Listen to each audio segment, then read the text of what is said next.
ಆತ್ಮೀಯ ಸ್ನೇಹಿತರೆ, ತಮಗೆಲ್ಲರಿಗೂ ನಮಸ್ಕಾರ. ನಾನು JS ಸೋಮನಾಳ್, JSS ಸ್ಪರ್ಧಾ ಕೆರಿಯರ್ ಅಕಾಡೆಮಿ ಯೂಟ್ಯೂಬ್ ಚಾನಲ್ ತಮಗೆ ಸ್ವಾಗತ ಸುಸ್ವಾಗತ. ಆತ್ಮೀಯ ಸ್ನೇಹಿತರೆ, ಇಂದಿನ ವಿಡಿಯೋದಲ್ಲಿ ಅಂತಾರಾಷ್ಟ್ರೀಯ ಪ್ರಮುಖ ಪ್ರಶಸ್ತಿಗಳನ್ನು ಕುರಿತು ಅಧ್ಯಯನ ಮಾಡೋಣ. ಈಗಾಗಲೇ ನೊಬೆಲ್ ಪ್ರಶಸ್ತಿ ಬಗ್ಗೆ ಸಂಪೂರ್ಣವಾಗಿ ನಾವು ಅಧ್ಯಯನ ಮಾಡಿದ್ದೀವಿ. ಇನ್ನು ಉಳಿದಂತ ಅಂತಾರಾಷ್ಟ್ರೀಯ ಪ್ರಮುಖ ಪ್ರಶಸ್ತಿಗಳನ್ನು ಕುರಿತು ಇವತ್ತಿನ ವಿಡಿಯೋದಲ್ಲಿ ನಾನು ನಿಮ್ಮೊಂದಿಗೆ ಡಿಸ್ಕಸ್ ಅನ್ನು ಮಾಡ್ತಿದ್ದೀನಿ. ನಾವು ಡಿಸ್ಕಸ್ ಮಾಡುವಂತ ವಿಷಯಗಳು GPSTR ಪರೀಕ್ಷೆ, PSTR ಪರೀಕ್ಷೆ, HSTR ಪರೀಕ್ಷೆ ಮತ್ತು ಕರ್ನಾಟಕದಲ್ಲಿ ನಡೆಯುವಂತ ಇತರ ಎಲ್ಲಾ ರೀತಿಯ ಸ್ಪರ್ಧಾತ್ಮಕ ಪರೀಕ್ಷೆಗೆ ಬಹಳಷ್ಟು ಅನುಕೂಲ ಆಗುವಂತೆ ಮತ್ತು ಬಹಳಷ್ಟು ಇಂಪಾರ್ಟೆಂಟ್ ಆದಂತಹ ಮಾಹಿತಿಯನ್ನು ನಾನು ನಿಮ್ಮೊಂದಿಗೆ ಇವತ್ತಿನ ವಿಡಿಯೋದಲ್ಲಿ ಡಿಸ್ಕಸ್ ಅನ್ನ ಮಾಡಲಿದ್ದೇನೆ. ಈಗಾಗಲೇ ನಾನು ಹೇಳಿದಂತೆ ನೊಬೆಲ್ ಪ್ರಶಸ್ತಿ ಕುರಿತು ಸಂಪೂರ್ಣವಾಗಿ ಅಧ್ಯಯನ ಮಾಡಿದ್ದೀವಿ. ಇನ್ನು ಅಂತಾರಾಷ್ಟ್ರೀಯ ಪ್ರಮುಖ ಪ್ರಶಸ್ತಿಗಳು ಇನ್ನೊಂದು ಪ್ರಶಸ್ತಿ ಯಾವುದಪ್ಪ ಅಂದ್ರ ಅಬೆಲ್ ಪ್ರಶಸ್ತಿ ಅಂತ ಬರ್ತದೆ. ಯಾವ್ದು ಬರ್ತದ? ಅಬೆಲ್ ಪ್ರಶಸ್ತಿ ಅಂತ ಬರ್ತದ. ಬಹಳಷ್ಟು ಇಂಪಾರ್ಟೆಂಟ್. ಸಾಕಷ್ಟು ಬಾರಿ ಏನಾಗಿದವಪ್ಪ ಅಂದ್ರೆ ನಮ್ಮ ಪರೀಕ್ಷೆಯಲ್ಲಿ ಏನಪ್ಪಾ ಅಂದ್ರ ಅಬೆಲ್ ಪ್ರಶಸ್ತಿ ಮೇಲೆ ಸಾಕಷ್ಟು ಬಾರಿ ಪ್ರಶ್ನೆಗಳು ಬಂದಿದ್ದವು. ನೀವು ಪ್ರಶಸ್ತಿಗೆ ಸಂಬಂಧಪಟ್ಟಂತೆ ಯಾವ ಯಾವ ವಿಷಯಗಳನ್ನು ನೆನಪಿನಲ್ಲಿ ಇಟ್ಕೋಬೇಕನ್ನೋದು ಇಂದಿನ ವಿಡಿಯೋದಲ್ಲಿ ಏನಪ್ಪಾ ಅಂದ್ರೆ ಡಿಸ್ಕಸ್ ಅನ್ನ ಮಾಡಿದ್ದೀನಿ. ಮೊದಲಿಗೆ ನೀವು ಏನ್ ಮಾಡಿರಪ್ಪ ಅಂದ್ರ ಯಾವ ಪ್ರಶಸ್ತಿನ ಕುರಿತು ನೋಟ್ಸ್ ಮಾಡ್ತಿದ್ದೀರಿ, ಯಾವ ಪ್ರಶಸ್ತಿಗಳ ಕುರಿತು ಸ್ಟಡಿ ಮಾಡ್ತಿದ್ದೀರಿ, ಆ ಪ್ರಶಸ್ತಿನ ಯಾವ ಕ್ಷೇತ್ರದಲ್ಲಿ ಕೊಡ್ತಾರ ಅನ್ನೋದು ಕಂಪಲ್ಸರಿಯಾಗಿ ನೀವು ನೆನಪಿಟ್ಕೋಬೇಕಾಗ್ತದೆ. ಒಂದು, ಆ ಪ್ರಶಸ್ತಿನ ಯಾವ ವರ್ಷ ಸ್ಥಾಪನೆ ಮಾಡಿದ್ರು, ಆ ಪ್ರಶಸ್ತಿನ ಯಾವ ಕ್ಷೇತ್ರದಲ್ಲಿ ಕೊಡ್ತಿದ್ರು, ಆ ಪ್ರಶಸ್ತಿ ಯಾರ ಹೆಸರಿನಲ್ಲಿ ಕೊಡ್ತಾರ, ಮತ್ತೆ ಪ್ರೆಸೆಂಟ್ ಇಯರ್ ಯಾರು ಆ ಪ್ರಶಸ್ತಿಯನ್ನು ತೆಗೆದುಕೊಂಡ್ರು, ನೆಕ್ಸ್ಟ್ ಮೊದಲಿಗೆ ಆ ಪ್ರಶಸ್ತಿಯನ್ನು ಪಡೆದವ್ರು ಯಾರು, ಮತ್ತೆ ಆ ಪ್ರಶಸ್ತಿಯನ್ನು ಪಡೆದ ಮೊದಲ ಭಾರತೀಯ ವ್ಯಕ್ತಿ ಯಾರು, ಮೊದಲ ಭಾರತೀಯ ಮಹಿಳೆ ಯಾರು. ನೆಕ್ಸ್ಟ್ ಈ ರೀತಿಯಾಗಿ ನಮಗೆ ಏನಾಗ್ತದಪ್ಪ ಅಂದ್ರ ಸಾಕಷ್ಟು ಪ್ರಶ್ನೆಗಳನ್ನು ಕೇಳ್ತಾನೆ. ಸಾಧ್ಯವಾದಷ್ಟು ಅವೆಲ್ಲ ಅಂಶಗಳು ಏನ್ ಇನ್ಯಾಗ ಹೇಳಿದನಲ್ಲ, ಎಲ್ಲಾ ಅಂಶಗಳನ್ನ ಏನ್ ಮಾಡ್ರಪ್ಪ ಅಂದ್ರ ಕಂಪಲ್ಸರಿ ನೀವು ಪ್ರಶಸ್ತಿ ಬಗ್ಗೆ ಅಧ್ಯಯನ ಮಾಡ್ತಿರುವಾಗ ಈ ಎಲ್ಲಾ ಅಂಶಗಳನ್ನ ಏನಪ್ಪ ಅಂದ್ರ ನೆನಪಿನಲ್ಲಿ ಇಟ್ಕೋಬೇಕಾಗ್ತದ. ನೋಡ್ರಿ, ಅಬೆಲ್ ಪ್ರಶಸ್ತಿಯ ಕುರಿತು ನಾವೇನಪ್ಪ ಅಂದ್ರ ಅಧ್ಯಯನ ಮಾಡ್ತಿದ್ದೀವಿ. ನೋಡ್ರಿ, ಈ ಅಬೆಲ್ ಪ್ರಶಸ್ತಿ ಏನದಲ್ಲ, ಅಬೆಲ್ ಪ್ರೈಸ್ ಏನದಲ್ಲ, ಇದು ಗಣಿತಶಾಸ್ತ್ರ ಕ್ಷೇತ್ರದಲ್ಲಿ ನೀಡಲಾಗುವ ಜಗತ್ತಿನ ಅತ್ಯುನ್ನತ ಪ್ರಶಸ್ತಿಯಾಗಿದೆ. ನೋಡ್ರಿ, ಈ ಅಬೆಲ್ ಪ್ರಶಸ್ತಿ ಏನಿದೆ ಅಲ್ಲ, ಇದು ಯಾವ ಕ್ಷೇತ್ರದಲ್ಲಿ ನೀಡ್ತಾರಂದ್ರ ಗಣಿತಶಾಸ್ತ್ರ. ಯಾವ ಶಾಸ್ತ್ರ? ಗಣಿತಶಾಸ್ತ್ರ. ಇಂದಿನ ಕ್ಲಾಸ್ ಒಳಗ ನೊಬೆಲ್ ಪ್ರಶಸ್ತಿ ಬಗ್ಗೆ ಡಿಸ್ಕಸ್ ಮಾಡುವಾಗ ನಾನು ನಿಮಗೆ ಹೇಳಿದ್ದೆ, ಈ ಕೆಳಗಿನ ಯಾವ ಕ್ಷೇತ್ರದಲ್ಲಿ ನೊಬೆಲ್ ಪ್ರಶಸ್ತಿಯನ್ನು ಕೊಡುವುದಿಲ್ಲ ಅಂತ ಕ್ವಶನ್ ಸಮೇತ ಏನಪ್ಪ ಅಂದ್ರೆ ಕೇಳಿದ್ದೆ. ಅಂದ್ರೆ ಯಾವ ಕ್ಷೇತ್ರದಲ್ಲಿ ನೊಬೆಲ್ ಪ್ರಶಸ್ತಿಯನ್ನು ಕೊಡುದಿಲ್ಲಪ್ಪ ಅಂದ್ರೆ ಗಣಿತಶಾಸ್ತ್ರ ಕ್ಷೇತ್ರದಲ್ಲಿ ಕೊಡುದಿಲ್ಲ. ಆದರೆ ಗಣಿತಶಾಸ್ತ್ರ ಕ್ಷೇತ್ರದಲ್ಲಿ ನೀಡಲಾಗುವಂತ ಜಗತ್ತಿನ ಅತ್ಯುನ್ನತ ಪ್ರಶಸ್ತಿ ಯಾವುದಂದ್ರ ಅಬೆಲ್ ಪ್ರಶಸ್ತಿ. ಯಾವ ಪ್ರಶಸ್ತಿ? ಅಬೆಲ್ ಪ್ರಶಸ್ತಿ ಕೇಳ್ತಾರ. ಈ ಕೆಳಗಿನ ಯಾವ ಕ್ಷೇತ್ರಕ್ಕೆ ಅಬೆಲ್ ಪ್ರಶಸ್ತಿಯನ್ನು ನೀಡಲಾಗುತ್ತದೆ? ಒಂದನೇ ಆಪ್ಷನ್ಸ್ ಗಣಿತಶಾಸ್ತ್ರ ಇರ್ತದ, ಎರಡನೇ ಆಪ್ಷನ್ ಭೌತಶಾಸ್ತ್ರ ಇರ್ತದ, ಮೂರನೇ ಆಪ್ಷನ್ ರಸಾಯನಶಾಸ್ತ್ರ ಇರ್ತದ, ನಾಲ್ಕನೇ ಆಪ್ಷನ್ ವೈದ್ಯಕೀಯ ಕ್ಷೇತ್ರ ಇರ್ತದ. ಹೇಳ್ರಿ ನೋಡೋಣ, ಯಾವ ಕ್ಷೇತ್ರದಲ್ಲಿ ಅಬೆಲ್ ಪ್ರಶಸ್ತಿಯನ್ನ ಕೊಡ್ತಾರ? ಯಾವ ಕ್ಷೇತ್ರದಲ್ಲಿ ಕೊಡ್ತಾರ? ಗಣಿತಶಾಸ್ತ್ರದಲ್ಲಿ. ಇದು ಅಬೆಲ್ ಪ್ರಶಸ್ತಿ ಏನಿದಲ್ಲ, ಗಣಿತಶಾಸ್ತ್ರದ ಕ್ಷೇತ್ರದಲ್ಲಿ ನೀಡಲಾಗುವಂತ ಜಗತ್ತಿನ ಅತ್ಯುನ್ನತ ಪ್ರಶಸ್ತಿ ಆಗ್ಯದ. ನೋಡ್ರಿ, ಗಣಿತಶಾಸ್ತ್ರದಲ್ಲಿ ನೊಬೆಲ್ ಪ್ರಶಸ್ತಿ ಇಲ್ಲದ ಕಾರಣ ಅಬೆಲ್ ಪ್ರಶಸ್ತಿಯನ್ನು ಗಣಿತದ ನೊಬೆಲ್ ಎಂದು ಕರೆಯಲಾಗುತ್ತದೆ. ನೋಡ್ರಿ, ಗಣಿತಶಾಸ್ತ್ರದ ನೊಬೆಲ್ ಪ್ರಶಸ್ತಿ ಎಂದು ಯಾವ ಪ್ರಶಸ್ತಿಗೆ ಕರೀತಾರಪ್ಪ ಅಂದ್ರ ಅಬೆಲ್ ಪ್ರಶಸ್ತಿಗೆ ಕರೀತಾರ. ಗಣಿತಶಾಸ್ತ್ರದ ನೊಬೆಲ್ ಪ್ರಶಸ್ತಿ ಎಂದು ಯಾವ ಪ್ರಶಸ್ತಿಗೆ ಕರೀತಾರಂದ್ರ ಅಬೆಲ್ ಪ್ರಶಸ್ತಿ. ಯಾವ ಪ್ರಶಸ್ತಿ? ಅಬೆಲ್ ಪ್ರಶಸ್ತಿಗೆ ಏನಪ್ಪಾ ಅಂದ್ರ ಗಣಿತಶಾಸ್ತ್ರದ ನೊಬೆಲ್ ಪ್ರಶಸ್ತಿ ಅಂತ ಏನಪ್ಪಾ ಅಂದ್ರ ಕರೀತಾರ. ನೆಕ್ಸ್ಟ್ ನೋಡ್ರಿ, ಗಣಿತಶಾಸ್ತ್ರದಲ್ಲಿ ಅಸಾಧಾರಣ ಆಳ ಮತ್ತು ಪ್ರಭಾವ ಬೀರಿದಂತ ಸಂಶೋಧನೆಗಳಿಗಾಗಿ ಇದನ್ನು ನೀಡಲಾಗುತ್ತದೆ. ನೋಡ್ರಿ, ಈ ಅಬೆಲ್ ಪ್ರಶಸ್ತಿ ಏನು ಗಣಿತಶಾಸ್ತ್ರದ ಗಣಿತದ ನೊಬೆಲ್ ಅಂತ ಏನು ಕರೀತಾರಲ್ಲ, ಆ ಪ್ರಶಸ್ತಿಯನ್ನು ಏನ್ ಮಾಡ್ತಾರಪ್ಪ ಅಂದ್ರ ಗಣಿತಶಾಸ್ತ್ರದಲ್ಲಿ ಅಸಾಧಾರಣ ಯಾರು ಸಾಧನೆ ಮಾಡಿರ್ತಾರ, ಯಾರು ಸಂಶೋಧನೆ ಮಾಡಿರ್ತಾರ ಅಂತ ವ್ಯಕ್ತಿಗಳನ್ನು ಗುರುತಿಸಿ ಅಂತಾರಾಷ್ಟ್ರೀಯ ಮಟ್ಟದಲ್ಲಿ ನೀಡಲಾಗುವಂತ ಒಂದು ಪ್ರಮುಖವಾದ ಅಂತಾರಾಷ್ಟ್ರೀಯ ಪ್ರಶಸ್ತಿ ಆಗ್ಯದ. ಯಾವ ಪ್ರಶಸ್ತಿ ಆಗ್ಯದ? ಅಂತಾರಾಷ್ಟ್ರೀಯ ಮಟ್ಟದ ಏನ್ ಬಂದ್ರ ಪ್ರಶಸ್ತನಾಗ್ಯದ. ನೋಡ್ರಿ, ಈ ಅಬೆಲ್ ಪ್ರಶಸ್ತಿಗೆ ಸಂಬಂಧಪಟ್ಟಂತ ಕೀ ಪಾಯಿಂಟ್ಸ್ಗಳು ನೋಡ್ರಿ. ಈ ಅಬೆಲ್ ಪ್ರಶಸ್ತಿ ಯಾವ ವರ್ಷ ಸ್ಥಾಪನೆ ಮಾಡ್ತಾರಂದ್ರ 2002ರಲ್ಲಿ ಸ್ಥಾಪನೆ ಮಾಡ್ತಾರ. ಅಬೆಲ್ ಪ್ರಶಸ್ತಿನ ಯಾವ ವರ್ಷ ಸ್ಥಾಪನೆ ಮಾಡ್ತಾರ? 2002ರಲ್ಲಿ ಏನಪ್ಪಾ ಅಂದ್ರ ಅದನ್ನ ಸ್ಥಾಪನೆ ಮಾಡ್ತಾರ. ಯಾವ ಸರ್ಕಾರದಿಂದ? ನಾರ್ವೆ ಸರ್ಕಾರದಿಂದ ಇದನ್ನ ಸ್ಥಾಪನೆ ಮಾಡ್ಲಾಗ್ತದ. ಅಬೆಲ್ ಪ್ರಶಸ್ತಿನ ಯಾವ ಸರ್ಕಾರ ಸ್ಥಾಪನೆ ಮಾಡಿತಂದ್ರ ನಾರ್ವೆ ದೇಶದವ್ರು ಏನಪ್ಪಾ ಅಂದ್ರ ಈ ಪ್ರಶಸ್ತಿಯನ್ನು ನೀಡ್ತಾರೆ. ಈ ಪ್ರಶಸ್ತಿ ಅಂದ್ರೆ ಯಾವ್ದಿಲ್ಲಿ? ಅಬೆಲ್ ಪ್ರಶಸ್ತಿ. ಮೊದಲ ಬಾರಿಗೆ ಪ್ರಶಸ್ತಿ ಪ್ರದಾನ ಮಾಡಿದ್ದು ಯಾವಾಗಂದ್ರ 2003, ಸ್ಥಾಪನೆ ಆಗಿದ್ದು 2002. ಆದ್ರ ಮೊದಲ ಬಾರಿಗೆ ಪ್ರಶಸ್ತಿ ಕೊಟ್ಟಿದ್ದು ಯಾವುದು? 2003.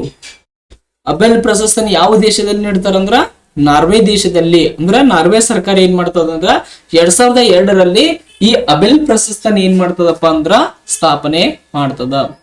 ನೋಡ್ರಿ, ನಾರ್ವೆ ಸರ್ಕಾರ ಯಾರ ಹೆಸರಿನಲ್ಲಿ ಈ ಪ್ರಶಸ್ತಿನ ಸ್ಥಾಪನೆ ಮಾಡ್ತದ?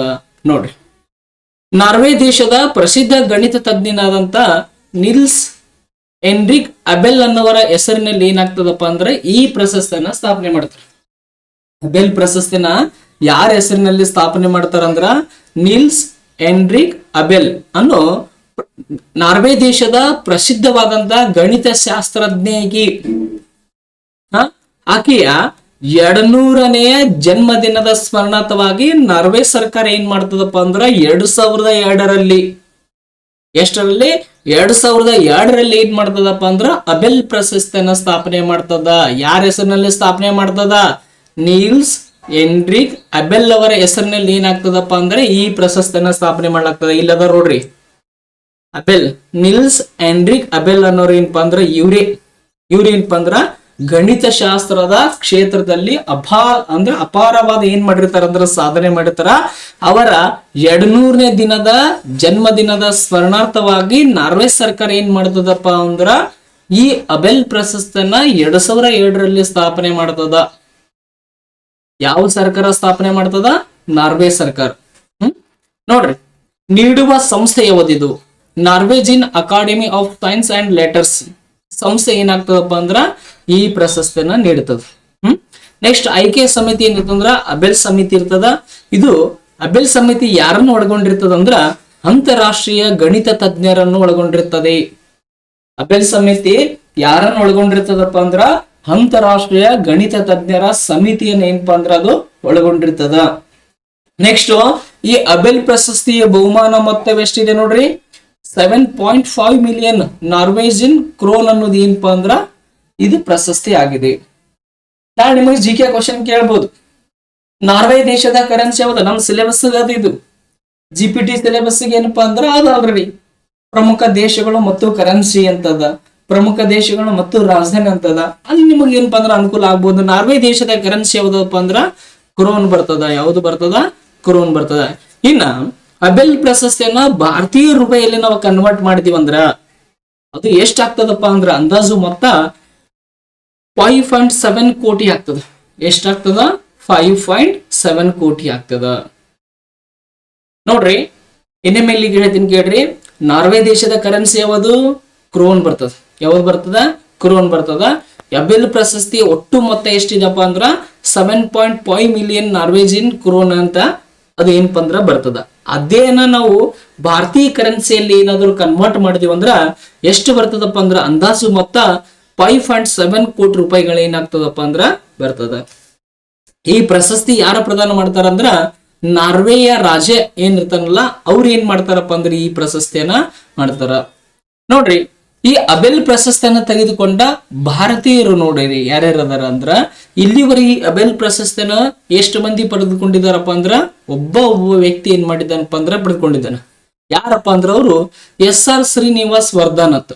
ನೋಡ್ರಿ, SR ಶ್ರೀನಿವಾಸ್ ವರ್ಧನ್ ಇಂಪಾರ್ಟೆಂಟ್ ಆಗ್ತದ ನಮಗ.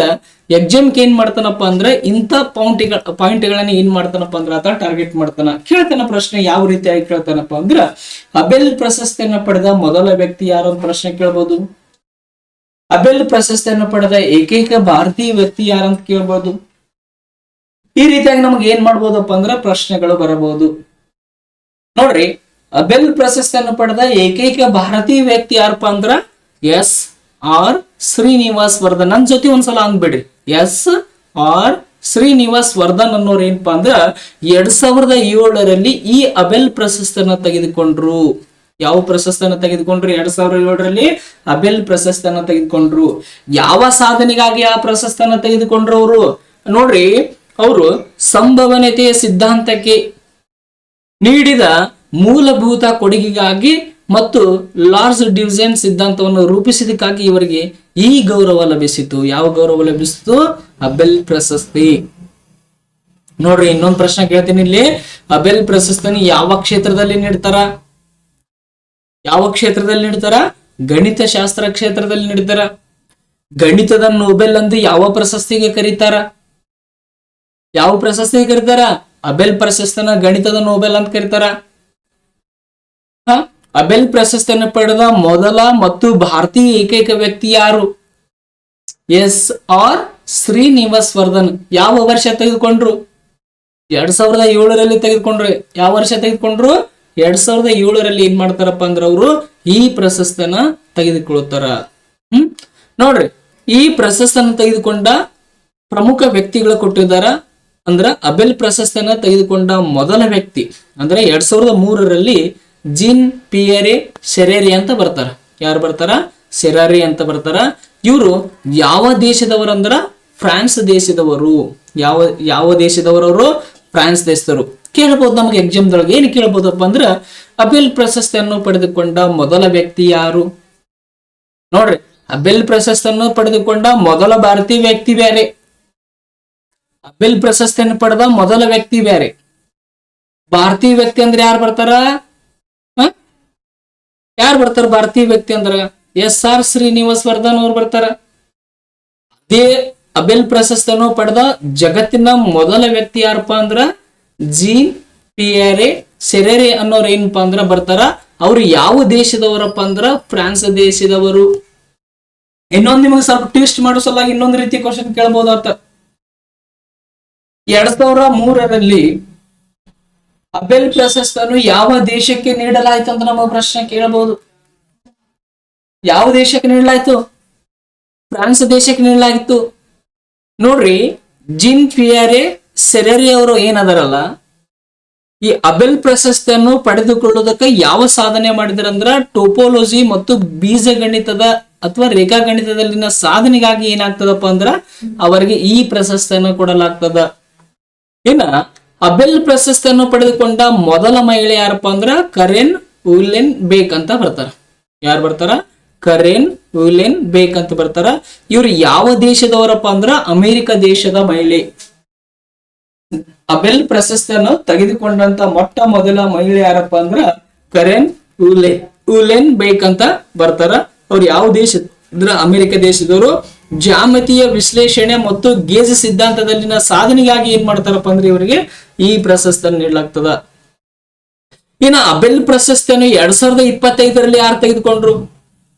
ನೋಡ್ರಿ, 2025ರಲ್ಲಿ ಮಸಾಕೆ ಕಾಶಿವಾರನ್ ಅವ್ರು ಏನ್ ಮಾಡ್ತಾರಪ್ಪ ಅಂದ್ರ ಈ ಅಬೆಲ್ ಪ್ರಶಸ್ತಿಯನ್ನ ತೆಗೆದುಕೊಳ್ತಾರ. ಬಹಳ ಇಂಪಾರ್ಟೆಂಟ್ ನಮ್ಮ ಎಕ್ಸಾಮ್ ಕರೆಂಟ್ ಅಫೇರ್ಸ್ ಕವರ್ ಆಗ್ತದ. ಬಹಳ ಇಂಪಾರ್ಟೆಂಟ್ ಇದು ನಮಗೆ. ಯಾಕಂದ್ರೆ ಎಕ್ಸಾಮ್ ಒಳಗ ರೀಸೆಂಟ್ ಆಗಿ ಯಾರ ಪ್ರಶಸ್ತಿಗಳನ್ನ ತೆಗೆದುಕೊಂಡ್ರು ಅವ್ರನ್ನ ಏನಂತರ ಪ್ರಶ್ನೆಗಳನ್ನ ಕೇಳ್ತಾನ. ಅವ್ರ ಮೇಲೆ ನಮಗ ಪ್ರಶ್ನೆಗಳು ಬರ್ತಾವ. ಏನಂತ ಪ್ರಶ್ನೆ ಕೇಳಬಹುದು ಇಲ್ಲಿ? 2025ರಲ್ಲಿ ಅಬೆಲ್ ಪ್ರಶಸ್ತಿಯನ್ನು ಯಾರು ತೆಗೆದುಕೊಂಡ್ರು ಅಂತ ಪ್ರಶ್ನೆ ಕೇಳಬಹುದು. ಯಾರು ತೆಗೆದುಕೊಂಡ್ರು? ಮಸಾಕಿ ಕಾಶಿವಾರ್ ಅವ್ರು ಏನಪ್ಪಾ ಅಂದ್ರೆ ಈ ಪ್ರಶಸ್ತಿಯನ್ನು ತೆಗೆದುಕೊಳ್ತಾರ. ಮತ್ತೆ ಇನ್ನೊಂದು ರೀತಿ ಪ್ರಶ್ನೆ ಕೇಳಬಹುದು. 2025ರಲ್ಲಿ ನೊಬೆಲ್ ಅಲ್ಲ ಅಬೆಲ್ ಪ್ರಶಸ್ತಿಯನ್ನು ಪಡೆದಂತ ಮಸಾಕಿ ಕಾಶಿವಾರ್ ಅವರು ಯಾವ ದೇಶದವರು ಅಂತ ನಮಗೆ ಪ್ರಶ್ನೆ ಕೇಳಬಹುದು. ಯಾವ ದೇಶದವರವರು? ಜಪಾನ್ ದೇಶದವರು. ಈ ಮಸಾಕಿ ಕಾಶಿವಾರ ಸಾಧನೆ ಏನಪ್ಪಾ ಅಂದ್ರೆ ಬೀಜಗಣಿತದ ವಿಶ್ಲೇಷಣೆ ಮತ್ತು ಪ್ರಾತಿನಿಧ್ಯ ಸಿದ್ಧಾಂತ.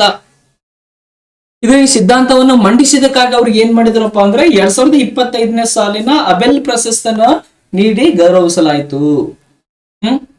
ನೋಡ್ರಿ, ಈ ಮಸಾಕಿ ಕಾಶಿಯವರು ಯಾಕೆ ನಮಗೆ ಎಕ್ಸಾಮ್ಗೆ ಇಂಪಾರ್ಟೆಂಟ್ ಆಗ್ತಾರ ಅನ್ನೋದು ಇಂಪಾರ್ಟೆಂಟ್ ಆಗ್ತದ ನಮಗ.